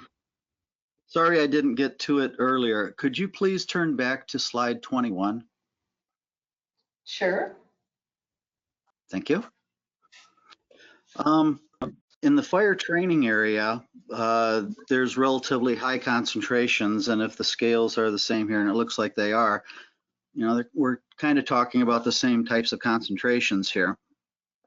The design that was installed originally in the fire training area does not seem to have stopped the plume.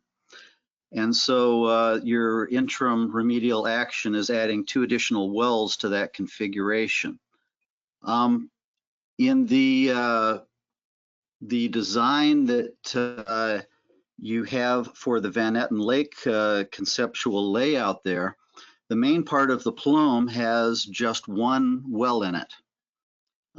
Wouldn't it make sense to have, learning from the lessons of the fire training area, to have more of a concentration of wells, of extraction wells, within the hot part of the plume, rather than to seem to disperse them out along the entire length of your treatment area? That's a great question. And I'll start first by talking about the fire training area. If you look at the data for the fire training area, the extraction well system that was installed in 2016 has done a really good job of controlling the flow of contaminants from the source area. What you see, if you look at the data, you can see the data reduction in the wells that are down gradient. So there has been a significant concentration reduction. What you see in this plume, if you're looking at the southern portion of the proposed IRA, where you see those 3 extraction wells, the yellow dots kind of down toward the south a little bit, that portion of the plume is outside of the control of hydraulic control of the existing extraction system. So when that system was installed, that portion of the plume was already down there. So and that's why we're taking a look at that with the revised IRA, is to try to pull back or capture that portion of the plume that is outside of control down gradient.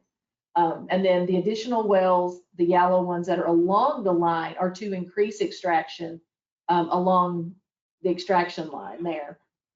So that is the answer for the fire training area. So it is working.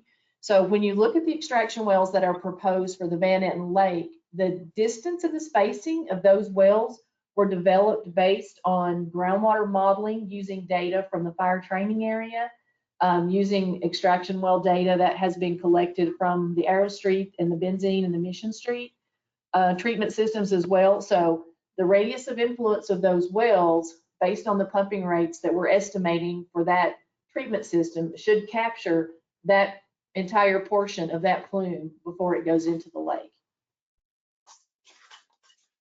Thank you.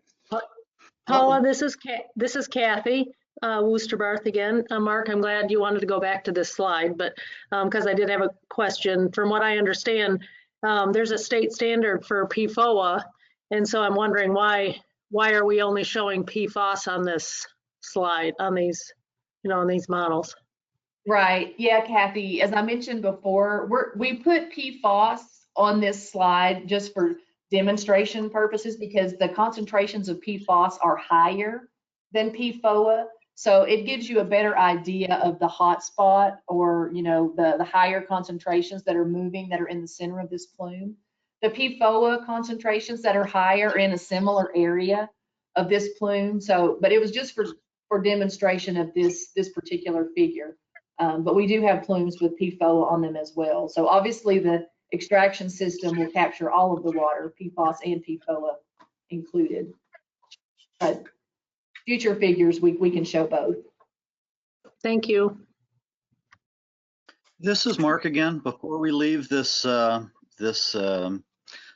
page, the extraction wells that are going to be installed closer to Clark's Marsh, away from the main extraction system, what is their proximity going to be relative to the existing monitoring well network that's there? There are a number of monitoring wells located throughout that area, if you've seen previous photographs of that. So there are a lot of monitoring wells down there already.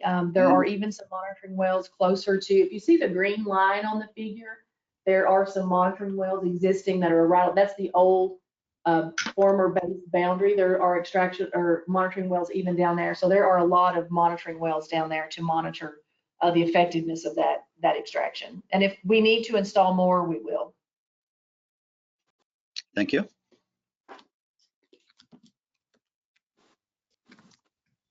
And just a quick check-in with the co-chairs. We are past the amount of time that was allocated for this agenda topic.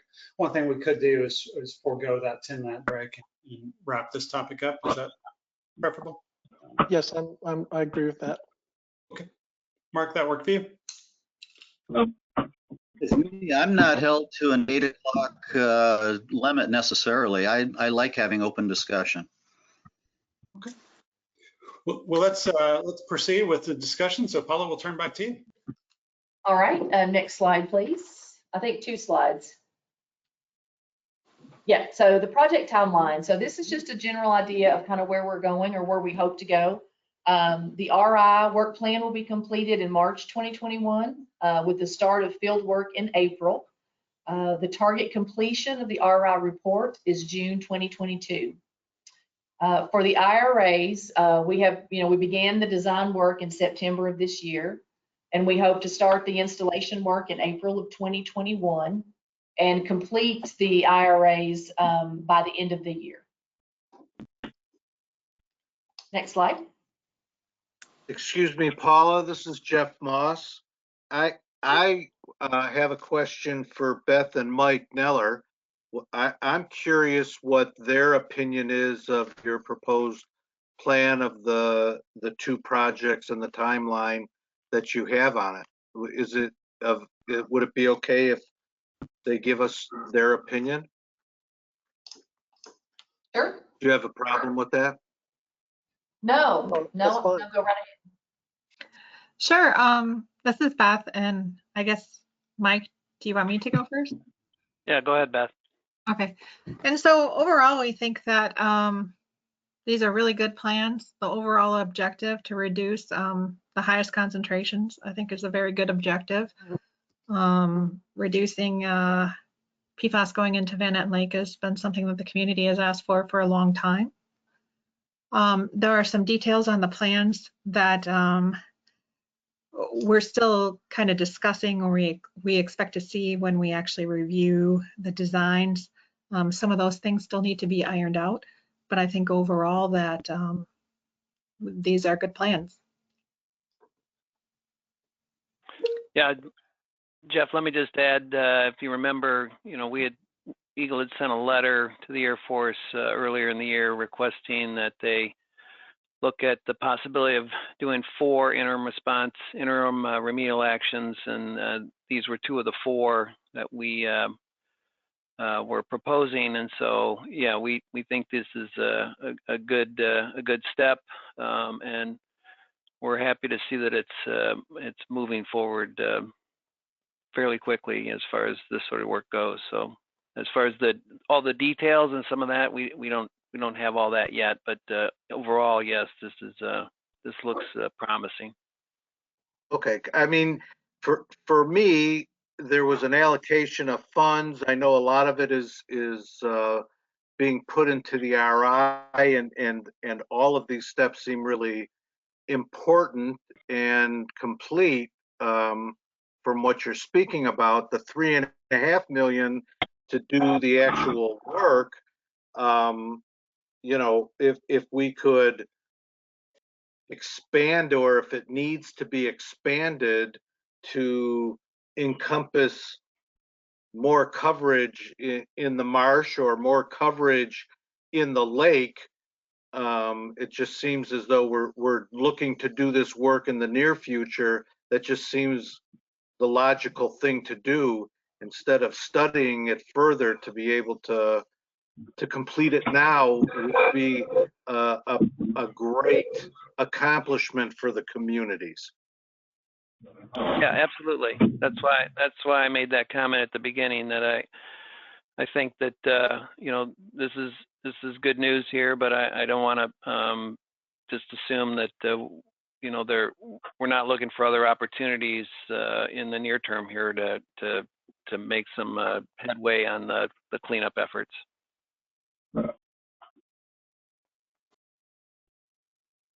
Thank you. Back to you then, Paula.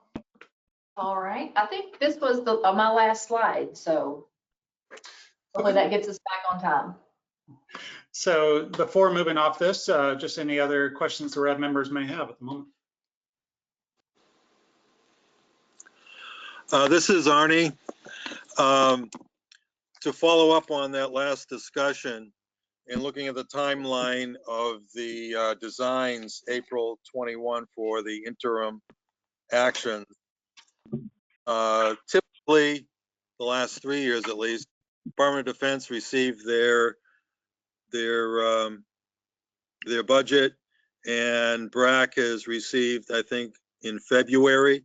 You get the your budget, and so if alternatives or expansion in things that we've just been talking about, are you planning ahead to possibly take some FY21 money to augment what you've received out of the 13.5? Is that a possibility? So it's not budget based on the decisions. Yeah, this is Dave Gibson. To try to answer Arnie's question here quickly, I think what you're asking, Arnie, is if something else comes up, a good idea of another interim remedial action, are we gonna be able to get funding for it next year or something like that? So first we have to have good data. We have to have something to design the action. I think everybody could agree that these two actions, we have sufficient existing data to design it. When we get to the point that we can justify a project, define a project, then we can seek out funds and get that on contract. And so I don't know when we're going to have that full definition for another project. Right now, we're looking at the time frame for completing the RI at being the stage at where we know to move into the feasibility study stage. All right. So, but bottom line, we can do more interim remedial actions, but we got to see when we find out the good definition for that, and then we would have to seek more funds and et cetera. So, well, I think that's your question. Yeah, I'm not talking about a whole other site as an interim action. I'm talking about the high concentration plume in that Van Etten plume that Mark and I have both talked about, talking about maybe 1 or 2 extraction wells in that area where it's the most concentrated before it gets into all of the groundwater and possibly goes underneath the lake. So you have all the data. You have all the data, hydraulic data and everything. It's just a decision of whether or not the concentrations there warrant, and the way it's moving down and could go under the lake and not get caught that much before it gets diluted. Right. So we'll need to get to the point where we identify a problem that needs to be addressed prior to the RI being completed or the feasibility study being completed. But right now we're addressing contamination that's going off the base into Van Etten Lake and Clark's Marsh. well, prevention, I mean, that's what an interim remedial action is to prevent it from leaving your property. And we're only talking about maybe about 500 yards up away from. Yes, so what we'll do right now is table that to the question for the Q&A. Okay, well, let me just check in with the co-chairs then.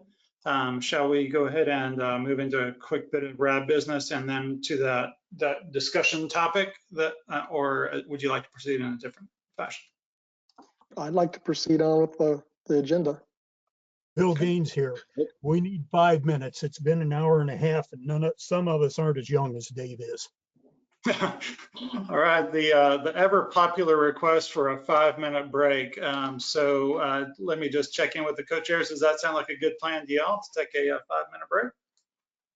Yes, we can do that. Okay. Works for me.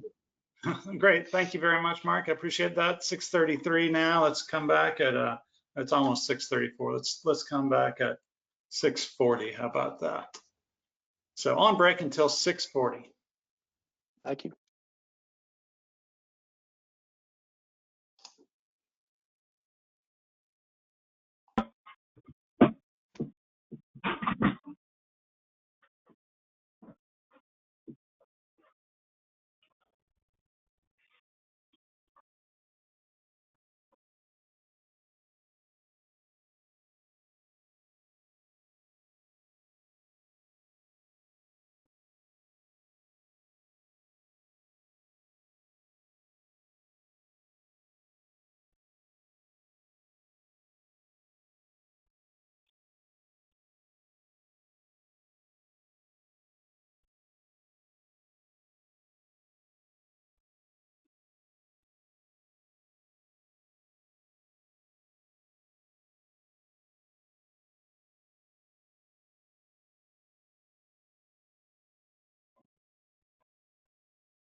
Okay, we will start back up in 2 minutes. 2 minutes, we'll start. Thank you.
Dave or Tim, are you on?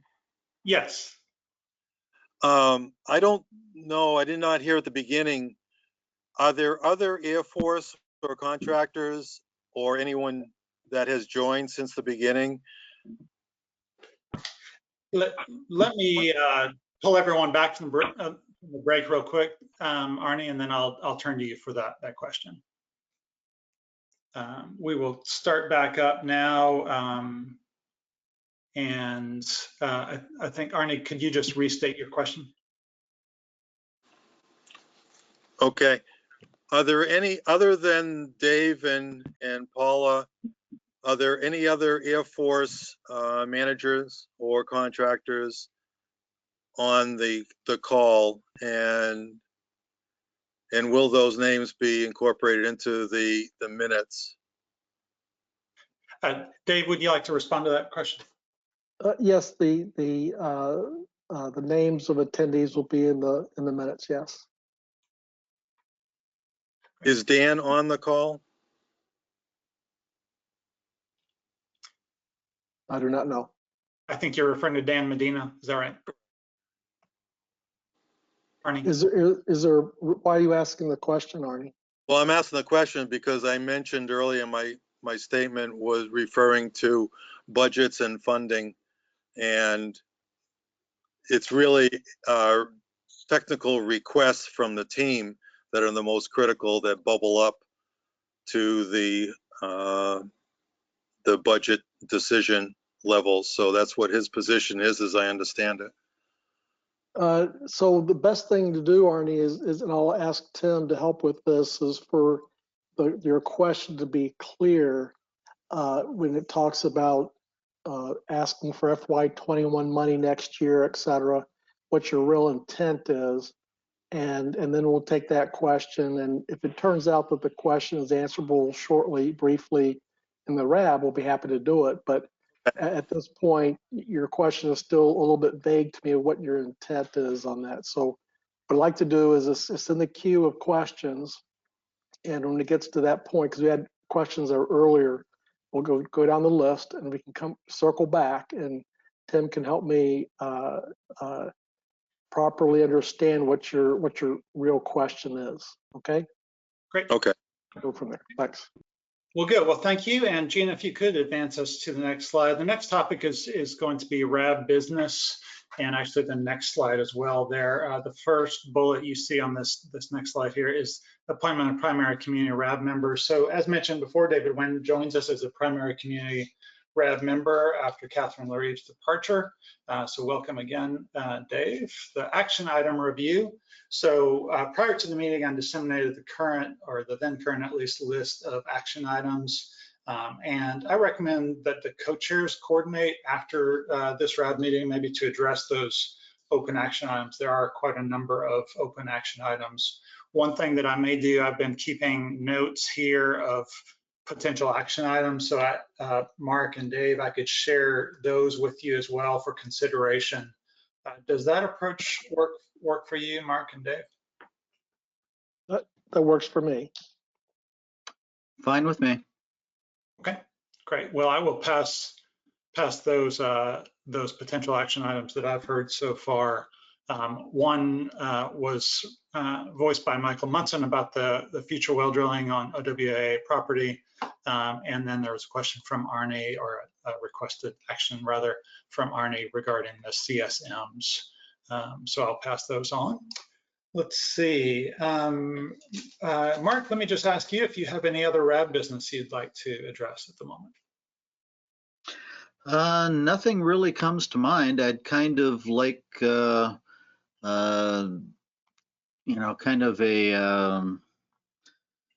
a glimpse into the future between now and the next RAB meeting. Are we going to be receiving any documents for review and comment? Sorry, this is Dave Gibson. Are you asking about technical documents or RAB planning documents, RAB procedure documents? Well, we're gonna try to work out some language for changing the RAB operating procedures, but just as a RAB functioning group, is the RAB group, what kind of documents are we going to see in the next 3 months that we will be expected to review and comment on? As far as the RI or the IRA? All of the above.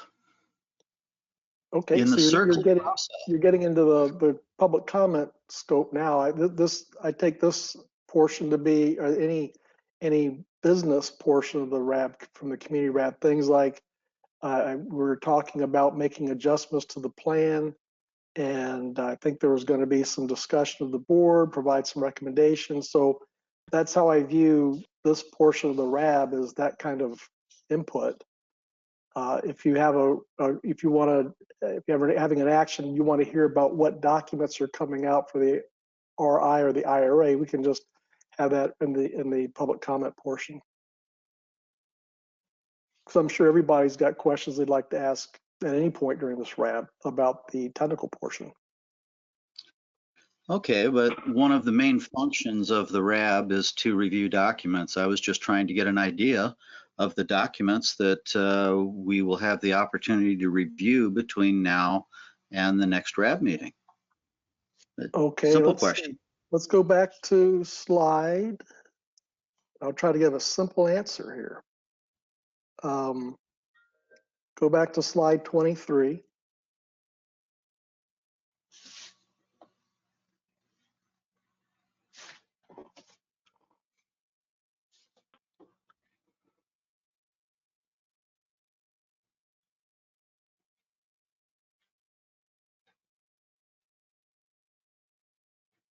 Here we go. So the documentation that the RAB would be seeing primarily consists of what you see in the slide in the coming months. Work plan, proposed plans, rods. I understand the process. It doesn't look on this schedule like we're going to be seeing any documents between now and the meeting in January. Is that correct? Okay. So I guess go ahead and talk now about of how the RAB is going to be seeing data for the project that's not in the pre-decisional stage. Anything that's in the pre-decisional stage is something that we're going to be working with the BCT on. Once decisions have been made, then that information will be shared. And I would not call that necessarily, I mean, I think when you say documents, I'm thinking of a report. You may be talking about a picture of something would be a document. So there will be additional information coming out through the BCT that will be addressing designs, addressing work plan elements, et cetera, that the BCT will be looking at and working with the Air Force on making the final decisions on what's being done. And through the BCT summaries, the RAB will be seeing that information. And I guess we could go back to, let's see, slide 18.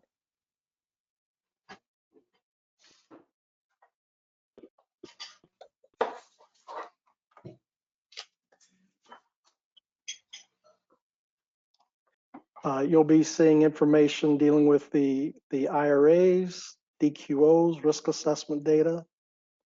Will all kinds of documentation that the RAB will be seeing on the IR as we move through the development of the IRA proposed plan and the design, and then as well as the remedial investigation work plan. And if you want further clarity, let's go back to maybe try the next slide, 17.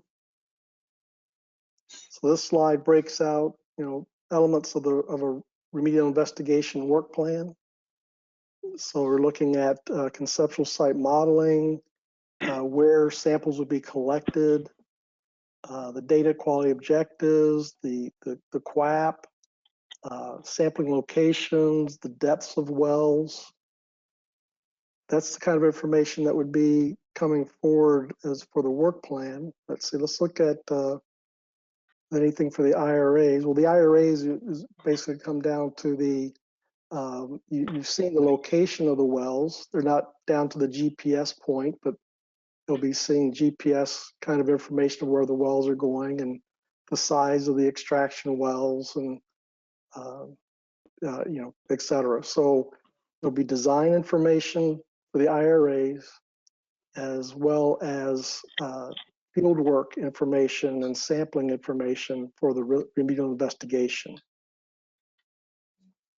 Does that answer your question?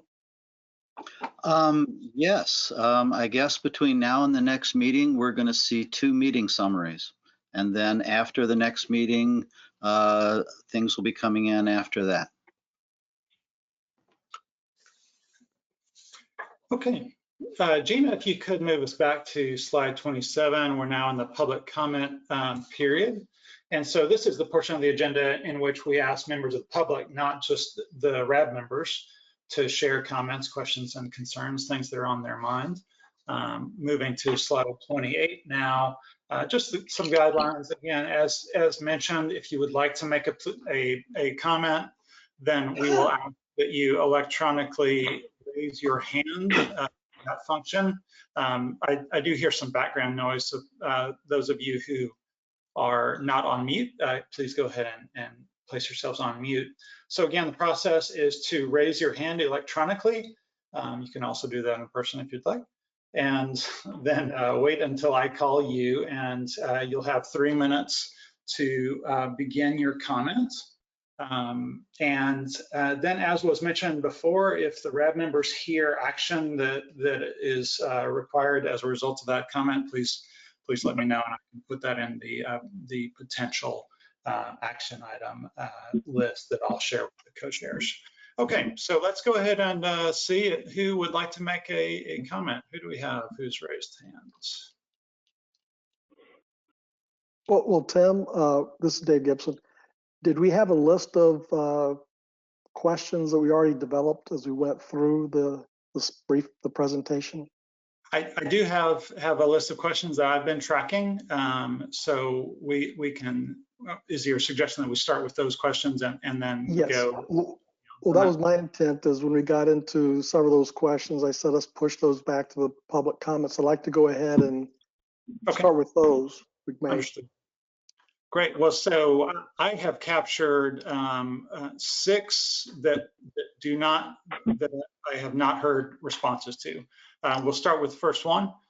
Will the Air Force conduct sampling in Van Netten Lake? Mark Henry, I believe you had asked that question. I did. And we'll see what happens with the remedial investigation. I believe last night, Eagle shared a briefing regarding sampling of Van Netten Lake near the outfall of the Asable River. Let's see what the data shows us as far as the groundwater to surface water interface results. So we're delineating the plume, and so I can't say that the Air Force is definitely going to be sampling Van Netten Lake for surface water samples. I'm not, but we have to follow where the data takes us. Okay, that's not really what I was asking though. We have a groundwater plume that is leaving the base that you're about to impose an interim remedial action on.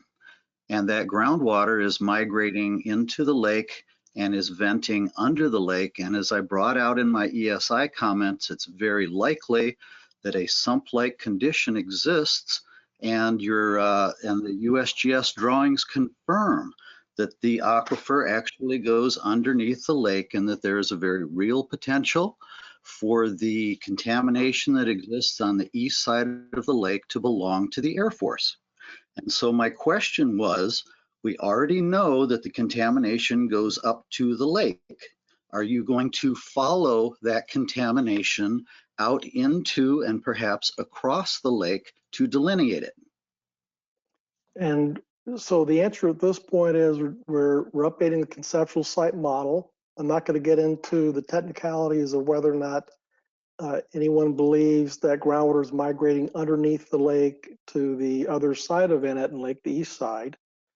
But the update of the conceptual site model indicates that indeed there is groundwater flow to the east side of Van Netten Lake. Then we would need to look at that.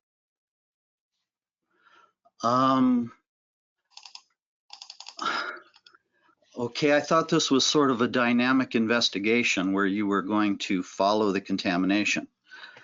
And if the conceptual site model does not include the potential for transport to the east side of the lake, then your answer then is no.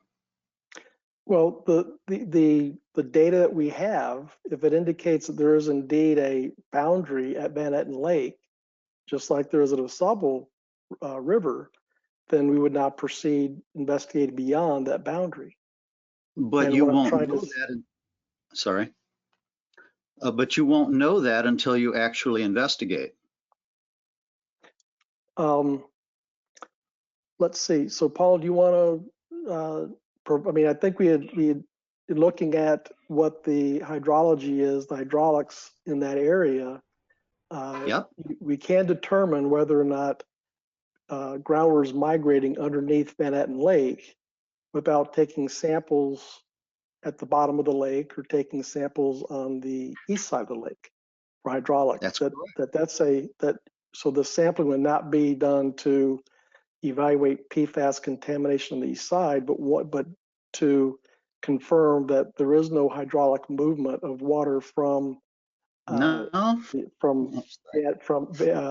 Wurtsmith to the other side of the lake. I'm sorry, I've done a lot of investigations, and pretty much you follow the plume. I don't think you have the knowledge, or not the investigation. No investigation has been done of the geology under that lake, and so to make any assumption, I think, is very premature. I think that PRI needs to be following the plume to its extent, and if that extent brings you across the lake, then there it is. Okay, thank you for your comment. we will acknowledge your comment in the meeting summary that there's a belief that hydraulics below the lake has to be evaluated. Well, more than that, contaminant transport, not just hydraulics. Okay. Again, thank you for your comment. Great. So let me just point out and acknowledge that Anthony Spaniel and Mark Henry have their hands raised. So after we address these questions that did arise in the earlier briefings, then Tony Spaniel, we'll turn to you first for your comment. Let me move to another item that I captured. Jeff Moss, I believe you had a statement about prior, or a question about prior Air Force operations versus current operations. You have 3 minutes for your comments, sir. My question was, I saw that there was past studies that will be put into the site. I don't recall the number of it, but it was pertaining to the 4 sites of PFAS. So you were going to identify past flow of surface water. So from the drainage out of the base through 3 pipes. So I was addressing 3 pipes as being part of the RI to determine it being a site of contamination, but I didn't see it on the maps. So I'm wondering if we're going to do current studies of it as opposed to just the past studies of the surface water leaching into the river. So Paula, I don't have full knowledge of all the AFFF areas, and if 3 rivers, 3 pipe river, whatever it is captured in one of the AFFF areas, or is that something that is left off this list? No, yeah, we are looking at 3 pipe stitch in the RI. Yes, we are. Okay. And those are the current surface water flows going directly into the river, not just the past, correct? Right. Okay. Well, let me just clarify that it does say prior Air Force use. And the Air Force does have to determine if, based upon current activities on the base, OWA, I guess in particular, are contributing contamination now, then that would not be related to operations in the past. And so we are investigating Air Force operations before the base closed, and it may be that we have to try to distinguish what was past contamination and what is due to current operations by non-Air Force entities. Yeah, and Dave, let me clarify just a bit. There are some documented groundwater seeps that discharge into 3 pipes ditch. So that is kind of what we're looking at along the ditch. In addition, are those seeps which are coming from the groundwater impacts.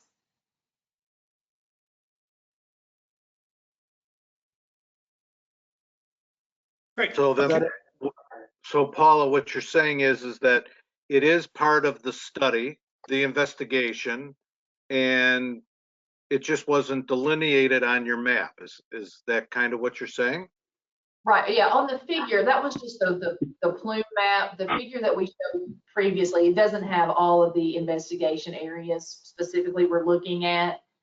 That was just kind of a general concept there, that just to give you an idea of what we're looking at overall. Okay. Great. Okay. Well, thank you very much, Jeff. I appreciate that. There was a question by Arnie Larich, and this pertained to slide 16, I believe. Will the Air Force delineate PFAS compounds for Michigan MCLs, which address only drinking water? Arnie, did I capture that correctly, or would you like to expand for 3 minutes? And okay. Arnie, go ahead. Okay. The MCLs, there's 7 of them. They trigger those are all for drinking water.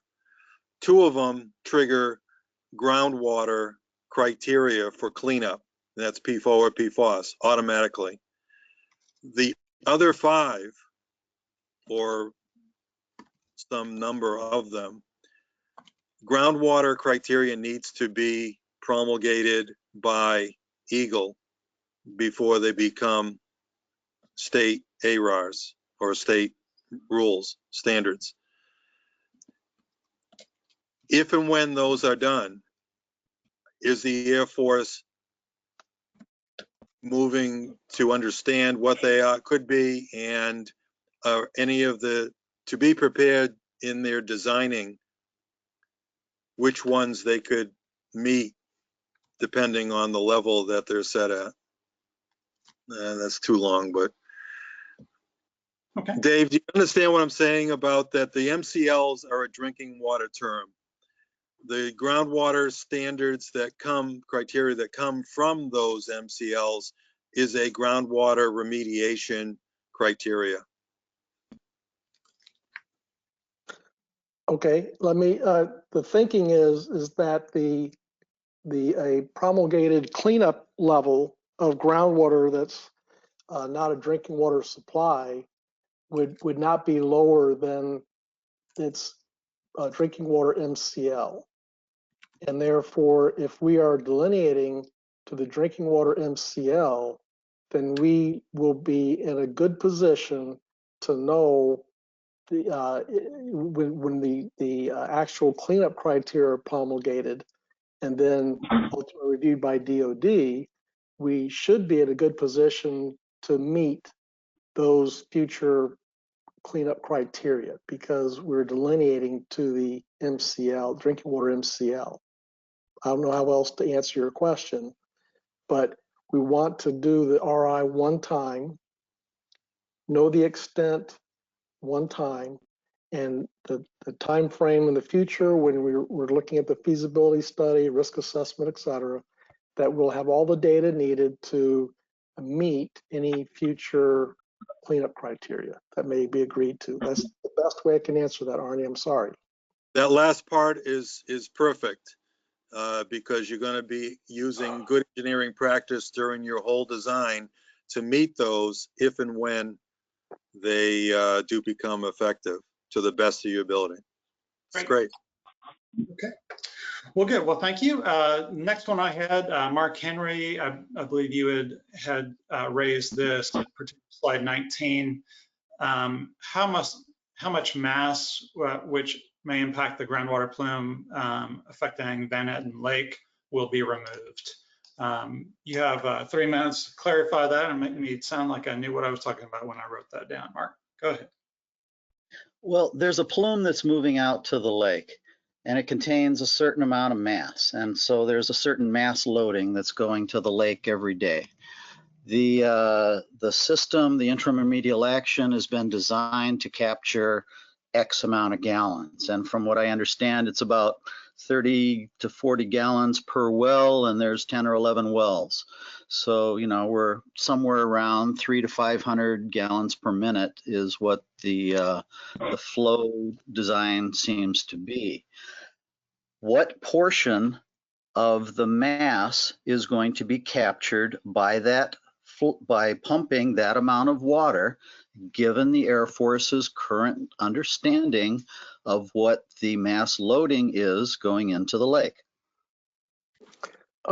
So Paula, let me take a stab from my perspective, and then you can piggyback, add on, or correct. I should try to understand what you're asking, Mark, is if you go back to that slide number 21, and you're looking at the left side Van Netten Lake, those extraction wells, they're I guess it's the cone of influence that will be generated by those wells creates a hydraulic barrier at that point, which is what the Air Force would like to do, because if a particle traveling along that little blue arrow there, it won't pass through the wells. I know that I'm not talking mass here, okay? But Well, I am trying it to. works out. So I'm trying to just describe that when the system starts to operate, what we should see is that the particle of PFAS containing water goes into the extraction well, is treated, and what passes beyond that extraction well system, that extraction well may have PFAS in it, but as time goes on, it becomes low levels of PFAS passing beyond the wells. So over a period of time, the red and the blue and the yellow beyond those yellow extraction wells will become zero. They're going to become less the light blue colors, because this is acting as a hydraulic barrier for that width of well of a system. And is it capturing the full extent of all PFAS that's going into Van Etten Lake? No, but it is acting as a hydraulic barrier at a point that we see a massive PFAS migrating to the lake that will be prevented from further migrating into the lake. Now, as we progress through the RI, Arnie and yourself, I believe, have both mentioned, well, why not go in and add some extraction wells back where the blue arrow is furthest to the west and go ahead and attack it at that point. And that may very well be. But at this point, we're trying to address what's going into Van Etten Lake and Clark's Marsh.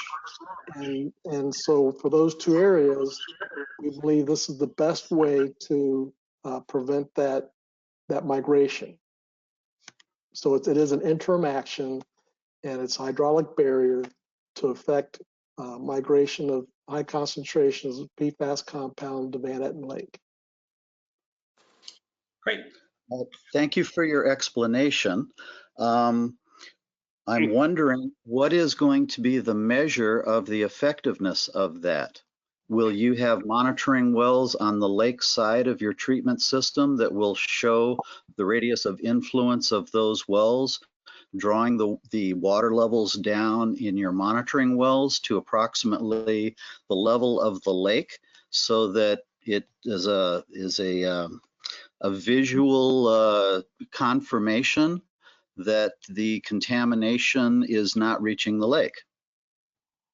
Yes, and Paul, do you want to provide more details at this point? Yeah, I can answer that, Dave. Yes, we are going to have observation wells down gradient of the extraction well system and up gradient, so that we can monitor the effectiveness of the hydraulic control system. So in our planning stages, like I mentioned, we've done groundwater modeling to space our extraction wells to identify the distance and the depth based on the information on the plume configuration that we currently have.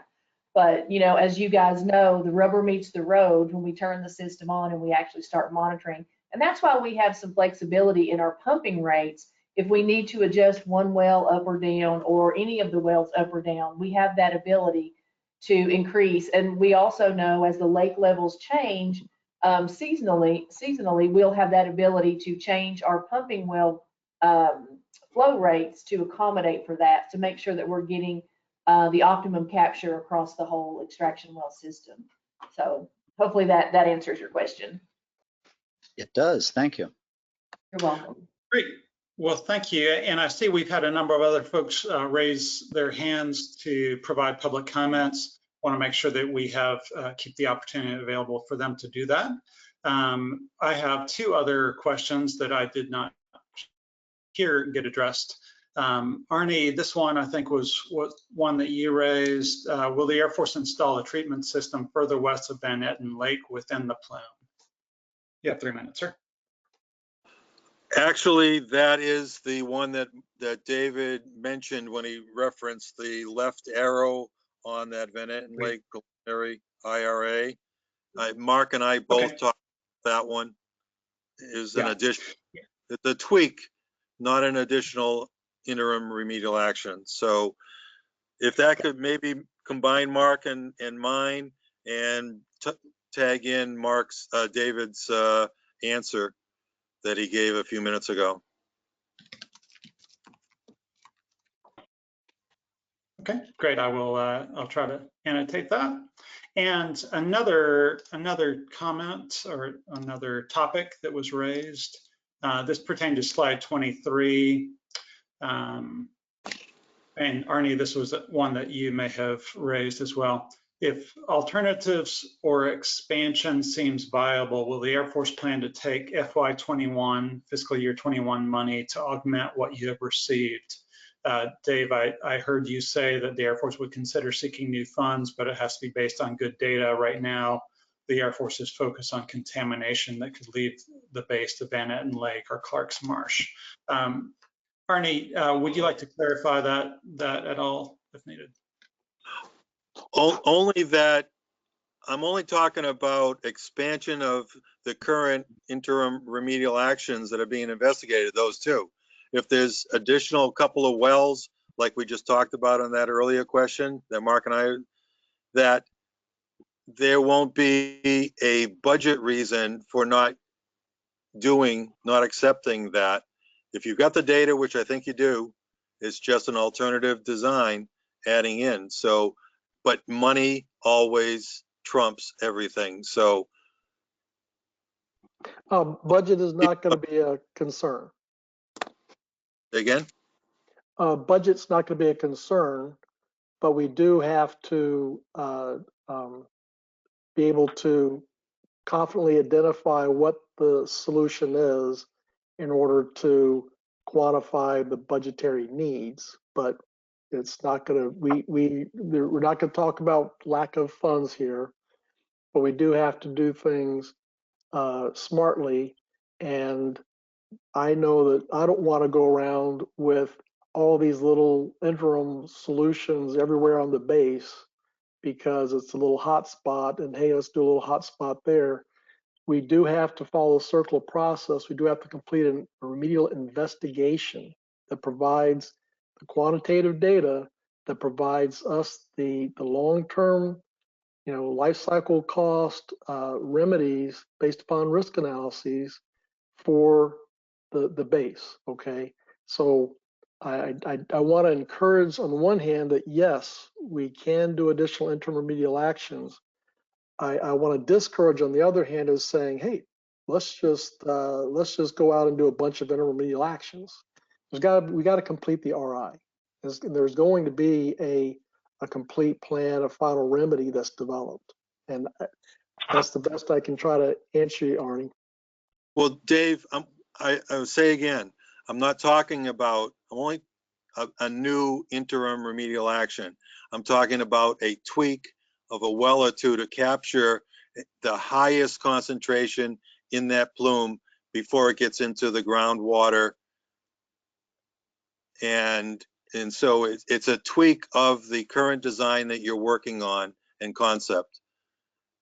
But do it now as a alternative or an add-on to your design that you're doing now, if it makes sense.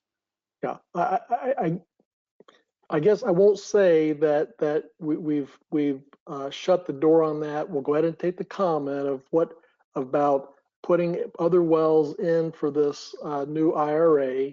What does that mean? What does that do? And then we can discuss that and share that back with the RAB. But I'll just leave it at that then. Yeah, well, that's pretty telling. You said you've already shut the door and you have not received public comments yet. So what I said was I don't think the door has been shut. I didn't say it's been shut. Oh, okay. All right. Yep. Okay, so Gina, if you could move us to slide 28. There are some folks who have patiently held up their electronic hands and we don't want to tire them out. So the first is Mr. Anthony Spagnola. Anthony, you'll have 3 minutes to provide your comments, so go ahead, sir. Thank you, and thank you all this evening, and thanks for the presentations. I had a couple of questions and a couple of comments. The first one is that I understand that the Air Force intends to delineate to the MCLs. The question I have is that the Rule 57 limit for PFOS is lower than the MCL. Will you be delineating in the GSI area to the Rule 57 12 part per trillion criteria for PFOS? I could take that, Dave. Yes, we are delineating to the GSI in the GSI areas. Thank you. The next question I have or comment, and Mr. Gibson, I appreciate that we just got our letter to you a couple days ago, but I do want to just draw attention, and maybe it's a question on my part, not a question, but a concern, that in looking at, I think it was slide 21, which talks about PFOS at 16 or above. And looking back at the map that the Air Force presented in January of 2020, the area that's been omitted from the slide 21, the plume that's been omitted, or the portion of the plume that's been omitted from slide 21 was shown to be between 70 parts per trillion and 700 parts per trillion. And that was PFOA plus PFOS. But whether it's one or the other or both, there has to be a pretty substantial exceedance in those areas of either one or more of the MCLs or the GSI. And so as we've indicated in our letter, we're asking that extraction field be extended by that 1,500 to 2,000 feet in order to capture that as part of this whole process. And from the perspective of effectiveness and efficiency, we think that the cost to do that would be minimal, and the advantage of doing it now as opposed to later on would be, I think it would be well worth the time and the money. So I don't know, do you have a comment on that issue about the omitted plume being, between 70 and 700?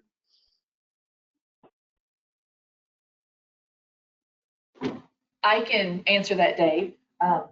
Yeah, so the plume maps, remember, we're in the planning stages of the project, and as we obtain and collect additional data, we are updating those plume maps. So we are using all of the data, again, that's available to us from all of the Air Force sampling events that have occurred in the past, as well as Eagle data. So as we accumulate more data, those maps are updated, and that's really what, the maps that we're showing here in the RAB are. The plume map looked a little different than what it did from those original ones that were presented a couple of months ago. So as we move through the process and we refine our conceptual site model and we obtain additional data, that plume will continue to move just a little bit. So remember, the areas of these plumes are not small areas. The scale is very large. So when we, have a data point that we're looking at and, the modeling projects out in the distance where we don't have data, we're going to refine all of those points as part of the RI. So, but the data for the developing the interim remedial actions is based on the data that we have in our hands right now. And those prior plume maps were based on the data we had in our hands at the time that those maps were generated. Are you, I guess I'm confused then. Are you saying that the map that was done in January of 2020 is inaccurate and that the plume has shrunk? No, not at all. Not at all. I'm not saying that at all. I'm saying the date when we created the maps that we had based on the data that we had in our hands, that was the way that the plumes were projected. So as we have gathered more data from the Air Force database, from Eagle data, and adding in those additional points, that plume has been more refined.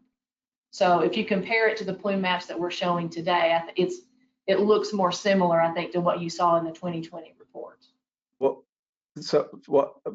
I guess, is the January 2020 map accurate or not? It is accurate based on the data that they used to generate that plume map, yes. Okay, and that was generated by the Air Force. Correct. So I'm still confused. It's because in the later maps I've seen, this part of the plume doesn't exist, or it was not depicted. So I'm confused. Right. Well, okay. I was on mute. Am I still on mute? No, we can hear you, Dave. Go ahead. Right. Thanks a lot.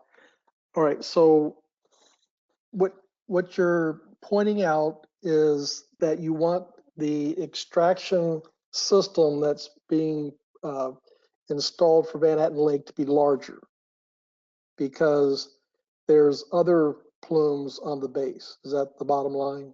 No, what I'm saying is that it should be larger to encompass the plume that's already depicted that this is a part of. It stops before the end of the plume based on the map that was provided by the Air Force. Okay, well, let's go back to slide 13, if we could.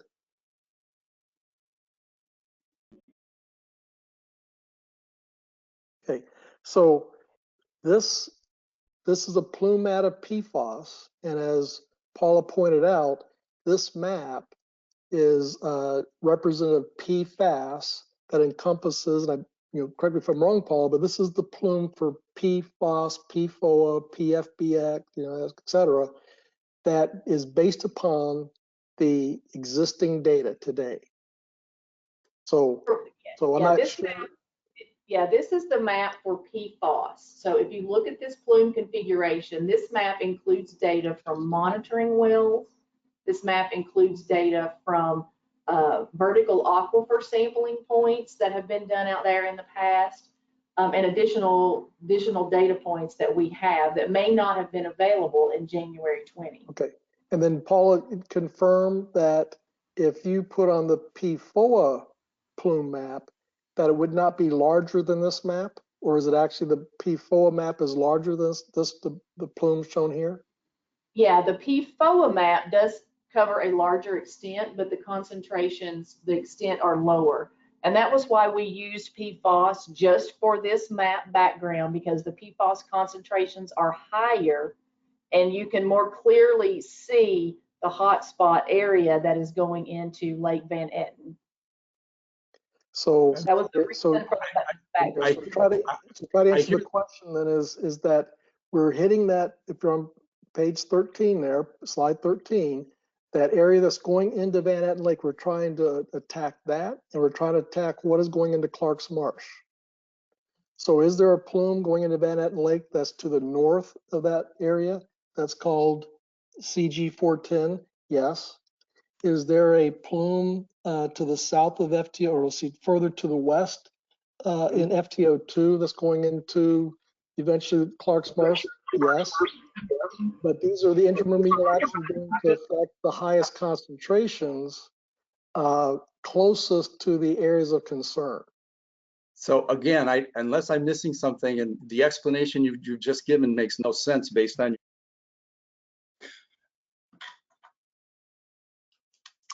Somebody just muted me. Go ahead, Ann.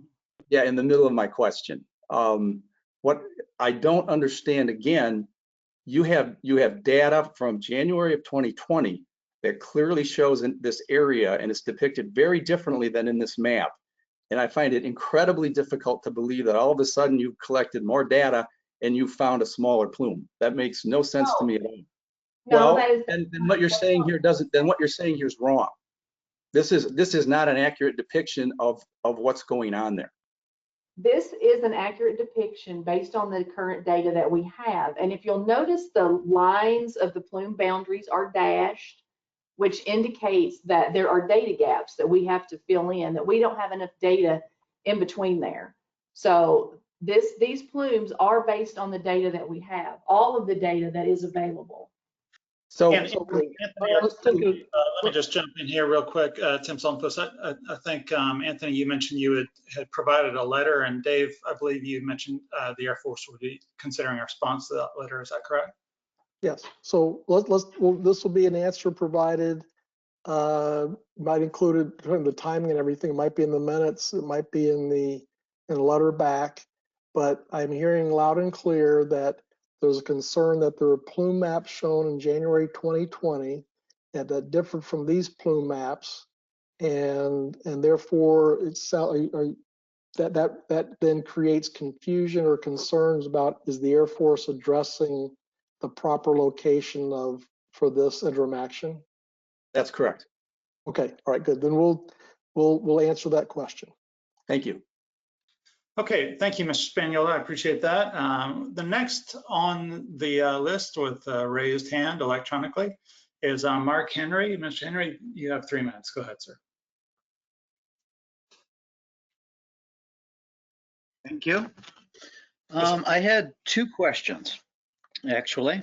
The first one is a few weeks ago, I brought to Dave Gibson's attention the location of a lagoon that was near a former jet engine test cell in building 5001.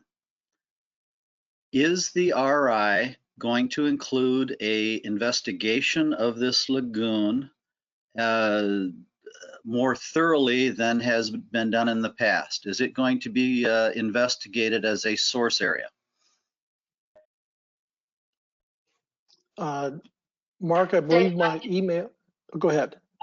I was going to say, Dave, I could answer that if you like. Sure. If you look at the map that's up right now, if you can see those groundwater hotspots that are just to the west of the larger hotspot in the Cat 605P area. I believe the area you're talking about is in the hotspot that is there kind of in the middle. It is. And we are looking in that area, yes. Okay, thank you. The other question that I had is whether it's more of a request than a question. I would request that the Air Force start doing surface water monitoring at the main discharge of Clark's Marsh in order to establish a baseline with which to compare the ultimate remedial action with.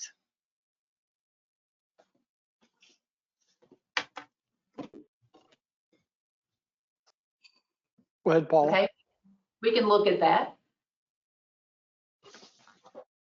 Thank you.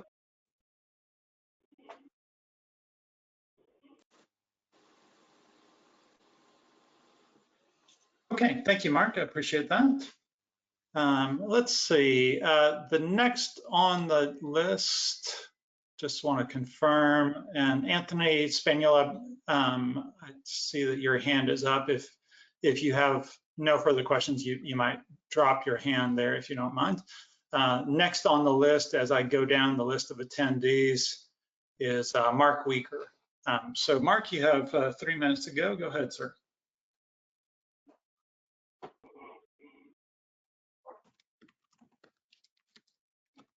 And Mark, we are not hearing anything from you at present.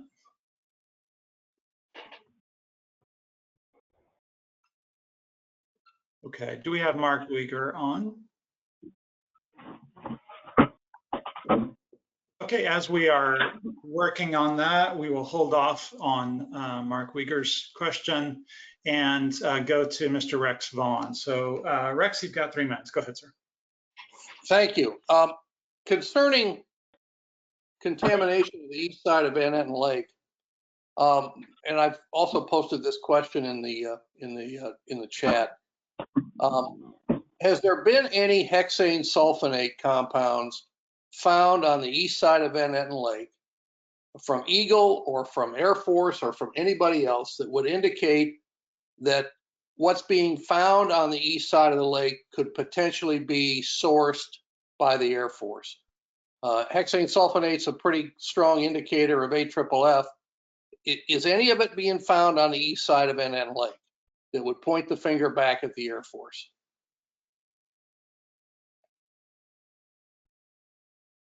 That's my question.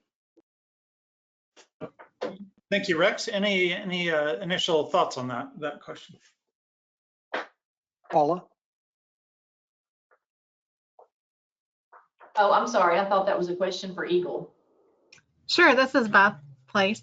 And so I'm having Jeremiah pull up those figures right now so he can speak in just a second. But that was a question for anybody that tested over there, whether it's Air Force or Beth, if it was your stuff that Mike had done or that Bob Delaney had done. Is anybody finding hexane sulfonate on the east side? So one thing I want to point out that, and sorry about my dog who's barking right now, but I wanted to point out that just because hexane sulfonate is found doesn't necessarily mean that it's from the Wurtsmith plumes, because other fires occurred in the area, and sometimes there was a Air Force helped put out those fires, or fires were put out with AFFF in general. So it doesn't necessarily mean that it's the plume going from the base So just PFHXS as a tracer of that isn't really a good indicator. I want to say that we may have detected it on the other side of the lake. Jeremiah, are you able to speak on this? I don't know if you pulled those up yet. Yeah, I'm on. I don't have the figures up, but yeah, there was hexane sulfate detection on the side of the lake. But again, that's right. You can't use just that compound to say whether or not it was AFFF or some other source. I mean, it's a shorter chain, and so it travels a lot farther and it more easily transports through the aquifer. So you can't use hexane sulfate if it's like that. Okay, so if you can't use it as a singular determination of the source, at least you could say it's 50% chance that came from the Air Force. So wouldn't that be enough for our friends at the Air Force in their remedial investigation to spend some extra time over there to find out if it's theirs or some other source? So one thing in our scoping sessions, this is Beth Place again, that we've asked the Air Force is to provide the data that they're using as their boundaries for the investigation. So in some areas, that's going to be a mix of chemical data, and in some areas, maybe relying on hydraulic data to make those decisions of where the boundaries are. Beth, has there been any investigation of all the fire departments in the region as to whether or not they have any records showing where they did or did not use AFFF, or was it Class B, in any of their firefighting efforts? Now I know Mike Jury and Amanda Armbruster have looked into that a bit on that side of the lake, and I know that they've been in contact with the fire departments. That exact question I'd have to get back to you on, but we should be able to do that. This Yeah, is Greg, Amanda. The reason I bring that up is when we look at Cedar Lake and we look at the PFAS compounds up there, especially with the foam advisory, the consensus of opinion was that it was probably not Air Force because none of the foam samples had any hexane sulfonate in it, which was a pretty good indicator that it was not from an AFFF source. So it was it got the Air Force off the hook. I would think that the same in-depth evaluation along the east side of Van Netten Lake should take place to determine once and for all, is it going under the lake and upwelling, or is it downflowing from north of Van Netten, and make that decision so that the correct decisions could be made on remedial or IRAs, or whether or not it's some other source, and the Air Force can kind of concentrate on what's coming into Van Netten on the south side. Thank you. Sure, I can understand that, Rex, but at the same time, just the presence of PFHXS may indicate that AFFF was used. And I think we've all discussed before that there was a mutual aid agreement in the area to put out fires. But at the same time, just based on the presence of that alone, does not indicate that the plume is coming from the base and going to that area. It would require, though, the Air Force to demonstrate that it was not theirs, if it's there, or evidence that's collected from mutual aid agreements or records of fires in the area north and east of the lake. Sure, and information that we're, I don't mean to cut you off, so I apologize. Sure. Go ahead. No, I'm just saying is it would provide an easy out for the Air Force, or it would bring them in and convince them to expand their scope of investigation to find out if it is theirs or not.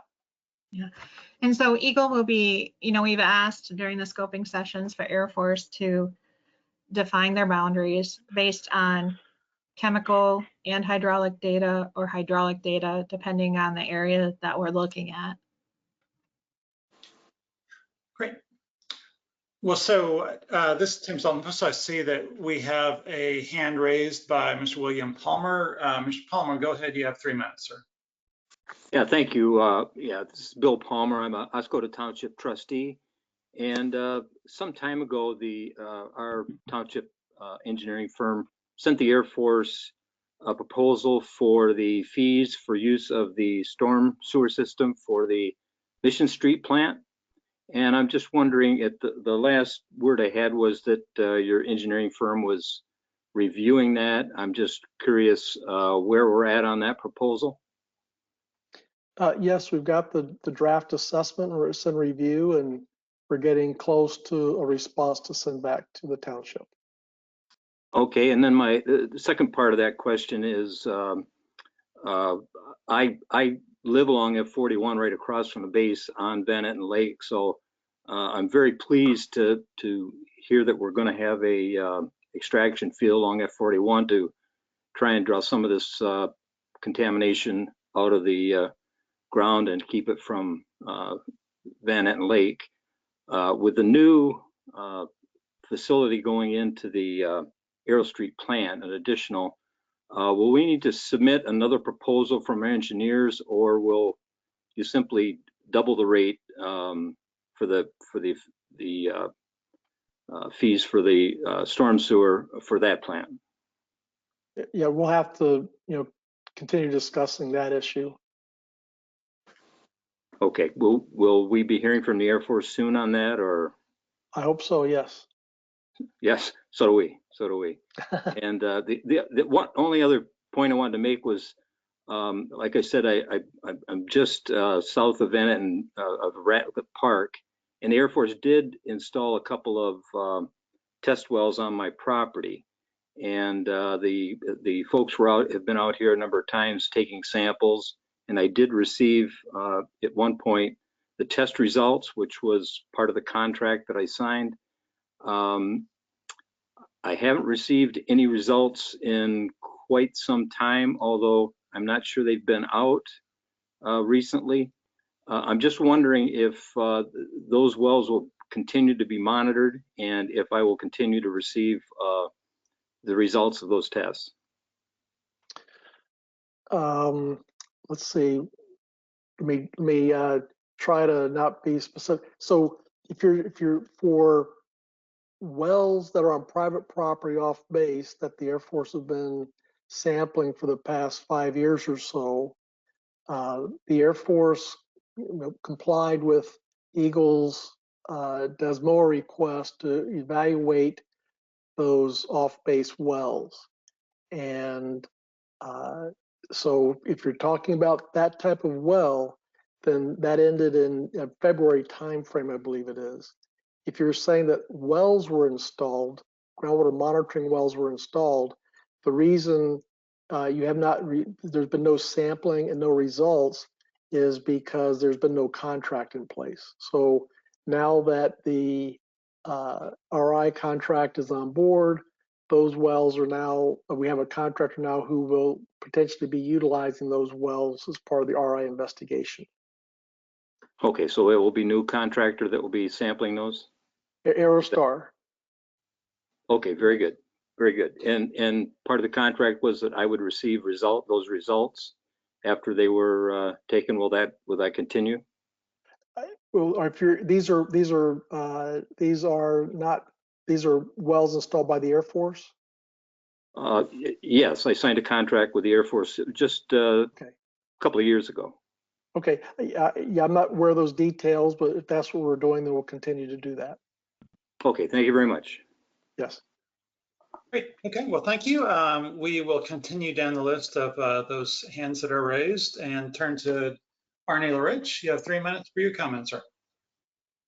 Okay, regarding slide number 21 and looking at the plume boundaries for the Van Netten Lake part of that slide, there are some new terms in there I've never seen in the legend. 16 parts per trillion, ISO concentration, inferred, and then another one is a solid line.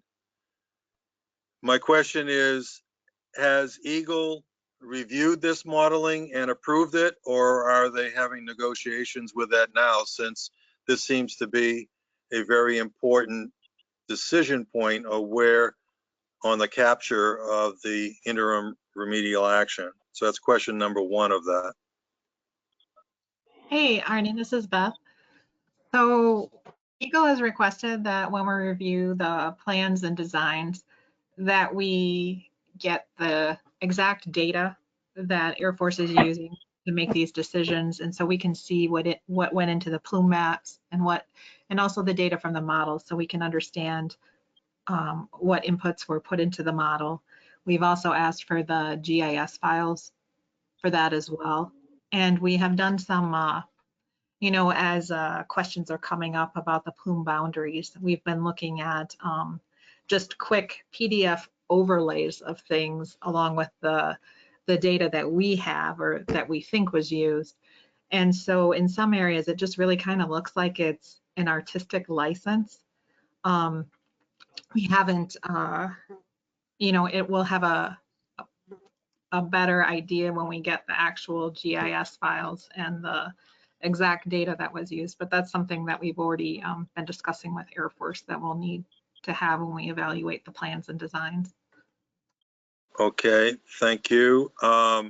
Because if I remember right, the dispute resolution required that the Air Force investigate the adequacy of the Arrow Street well field and the Benzene and Mission Street, but on the Arrow Street. And it's my understanding with Mike Sneller's letter of July 16th that all the answers were not there for a couple of those dispute items, but there was understanding that this would be completed and shared with Eagle at some point where I imagine where it's needed. And I think they're definitely at that point right now. And so to the Air Force, how soon or can you get all that information to Eagle so that they can review it? How long will it take? They will be getting all the data that they need. Paula, can you address what was the time frame for the design to go to Eagle? Yeah, so the remedial design documents are planned to go to Eagle, I believe, in the January timeframe. And so between now and January, we're going to be having scoping meetings with Eagle to provide more information that go into the development of those designs. And so so Eagle will be seeing that information that helps develop the design prior to that date. Okay, that's okay for me as long as it's okay for Eagle.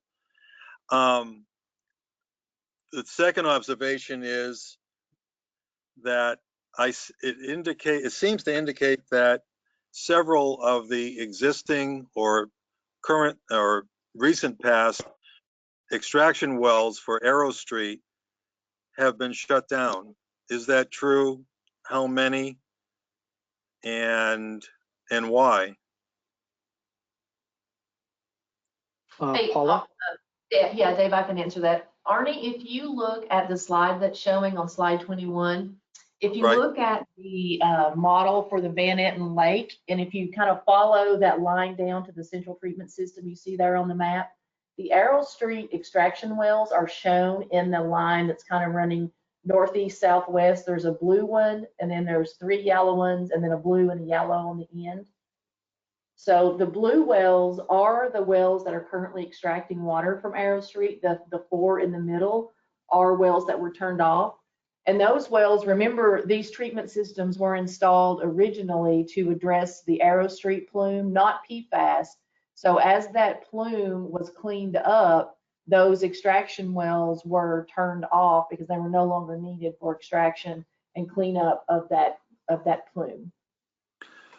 Well, that's okay. Well, I'm not as familiar with that area because now you're getting close to the benzene wells, but to the east, northeast of the central treatment system, when Assistant Secretary Henderson asked Dr. Termath, did he already have a well in Area 1? And he said yes, and I believe there was a well somewhere between central treatment system and that blue groundwater flow arrow. And so Is that disappeared or? I'm not familiar with that conversation, Arnie, but there are no extraction wells to the north of the central treatment system, northeast of the central treatment system. And never has been as part of the Arrow Street system? Not Okay. to my knowledge. But I guess you could easily verify that and get back to us. Thank you. Thank you, Arnie. I appreciate that. I see, let's see, going down the list, Mark Henry, you have your hand raised. Would you like to make an additional comment? I would. It's not a question. It is truly a comment. Go ahead. My research into AFFF has disclosed that the PFAS components within the AFFF formulation comprise about 25% of the volume of the AFFF. There was another good chunk of it, I think it was around 30 to 50%, that was a compound called butyl carbitol. And I guess the rest of the formulation was made up of various surfactants and emollients.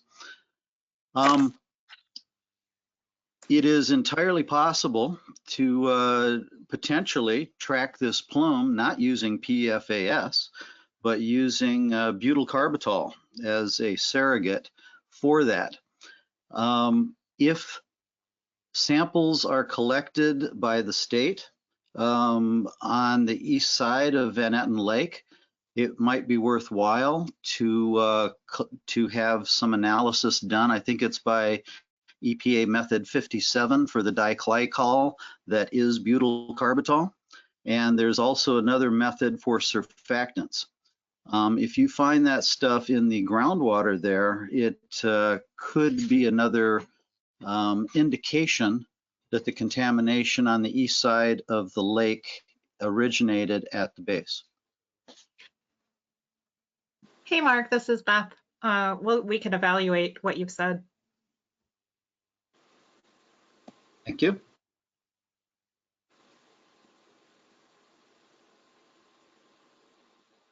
Okay, well, thank you very much. Let's see, by raise of hand electronically, anyone else, is there anyone else who would like to make a public comment?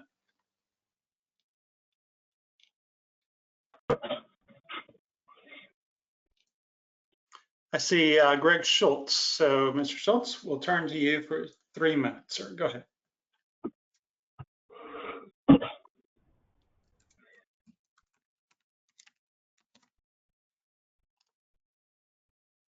Okay, can you hear me? Yes, we can, sir. Go ahead. Great.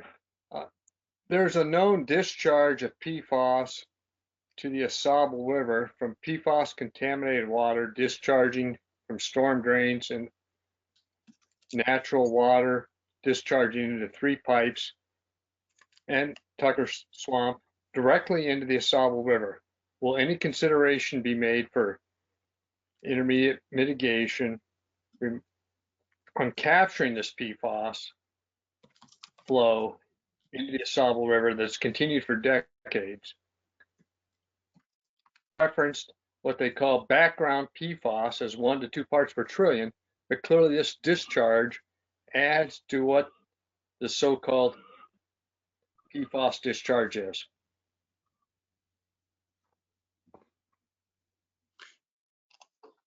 Okay, thank you for your question, sir. So I believe you asked whether there would be any consideration made to capturing this PFAS flow. Any initial responses on that topic?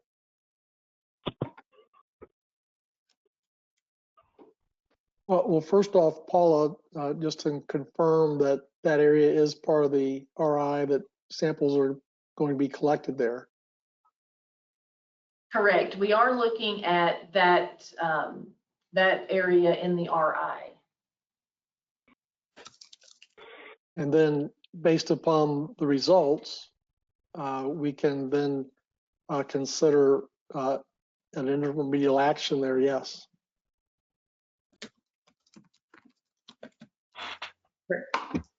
Okay. Well, good. Thank you very much. I appreciate that. Yeah, thank you very much for your question, sir. I see a hand still raised by Mark Weger. Do we have Mark Weger on with us?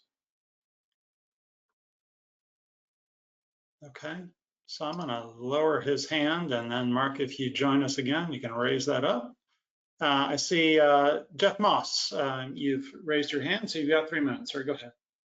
I'm just curious, through the RI, I know we're talking about putting in a lot of curtains and new wells, but in the Clark's Marsh area and the surface water coming into the river, are there other alternatives within the RI process that can occur that are alternatives to stopping the plumes from Clark's Marsh from entering the Asable River?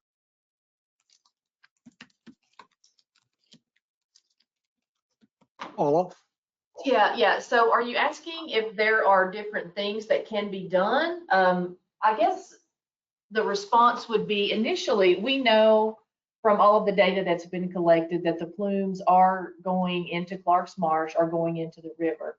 I think we are still looking at all of the data, and I think we need additional data points to really pinpoint those areas before a remedy is implemented down there, because it is, we don't have it on the map, it doesn't go down that far, but it is a large area. So I think we still need to gather some more data before any kind of remedy in that area could be implemented. I think that the issue that I've been seeing or that I question is that there seems to be data that there's some pretty high concentrations that are flowing into the river from Clark's Marsh and 3 pipes, but the surface water testing from the state begins at Mill Street and at the 23 bridge and then over in Lake Huron. But for decades, the surface water has been entering into the river to where we have do not eat for fish, do not eat for deer. Now there's studies being performed by Purdue University and other entities. I guess what I'm trying to get to is that there are sources of contamination entering the river. And just because we want to put more extraction wells in Clark's Marsh, that doesn't mean that it's going to stop the contamination from getting into the river. And there may be other solutions, of which I'm not smart enough to know what they are, of course, but something that may stop that pollution at the concentrations of contamination that are going in the river currently. So I'm just asking if that's part of the RI, alternative methods of restraining the contamination. Okay, so developing remedial alternatives for that would be part of the feasibility study. So as part of the RI, we are characterizing that area to make sure we understand the fate and transport, the way the contaminants are moving through the marsh and the surface water bodies other than the river into the river. So I think we need to understand that more fully before trying to develop an alternative to do some kind of treatment. We know there are multiple seeps along the river where groundwater is coming in, as well as groundwater coming in and then seeping up into the river. So there's multiple pathways there, and I think we need to understand those a little bit better before diving into developing or looking at alternatives for some kind of a remedy at that point. So then that leads me to ask, are those remedies or investigations part of the RI, or is it something that has to be done at a later date? No, the investigation is part of the RI, yes. Okay, so the seepages into the river are going to be part of this investigation. Right, yes, we are looking at all of the fate and transport from the contaminants from the marsh into the river, yes. And other sources other than the marsh? Because 3 pipes is not part of the marsh.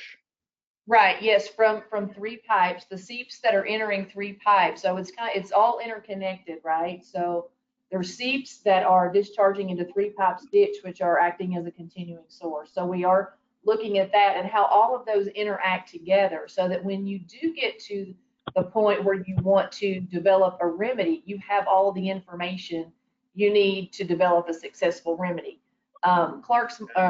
The river and all the factors that are impacting that, it kind of makes me think of, you know, you put your finger in one hole and then another hole pops out over here and you put your finger in that one and then you've got holes popping out all over the place. So there's seeps all along the river. So if we understand those transport mechanisms better, it will be a much more robust design that can be developed to actually treat the problem.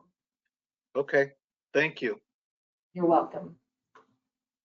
Great. Well, we are just a couple of minutes out from the planned conclusion of our meeting tonight. Let me just turn, I think I turn first to Dave for welcoming comments. So Mark, Henry, can I turn to you as community co-chair for any closing thoughts you might have for us before we wrap up? I think it was a pretty good meeting, and I think most people's questions were answered. Thank you very much. Great. Well, I know that was one of the outcomes that you had on your list there, Mark.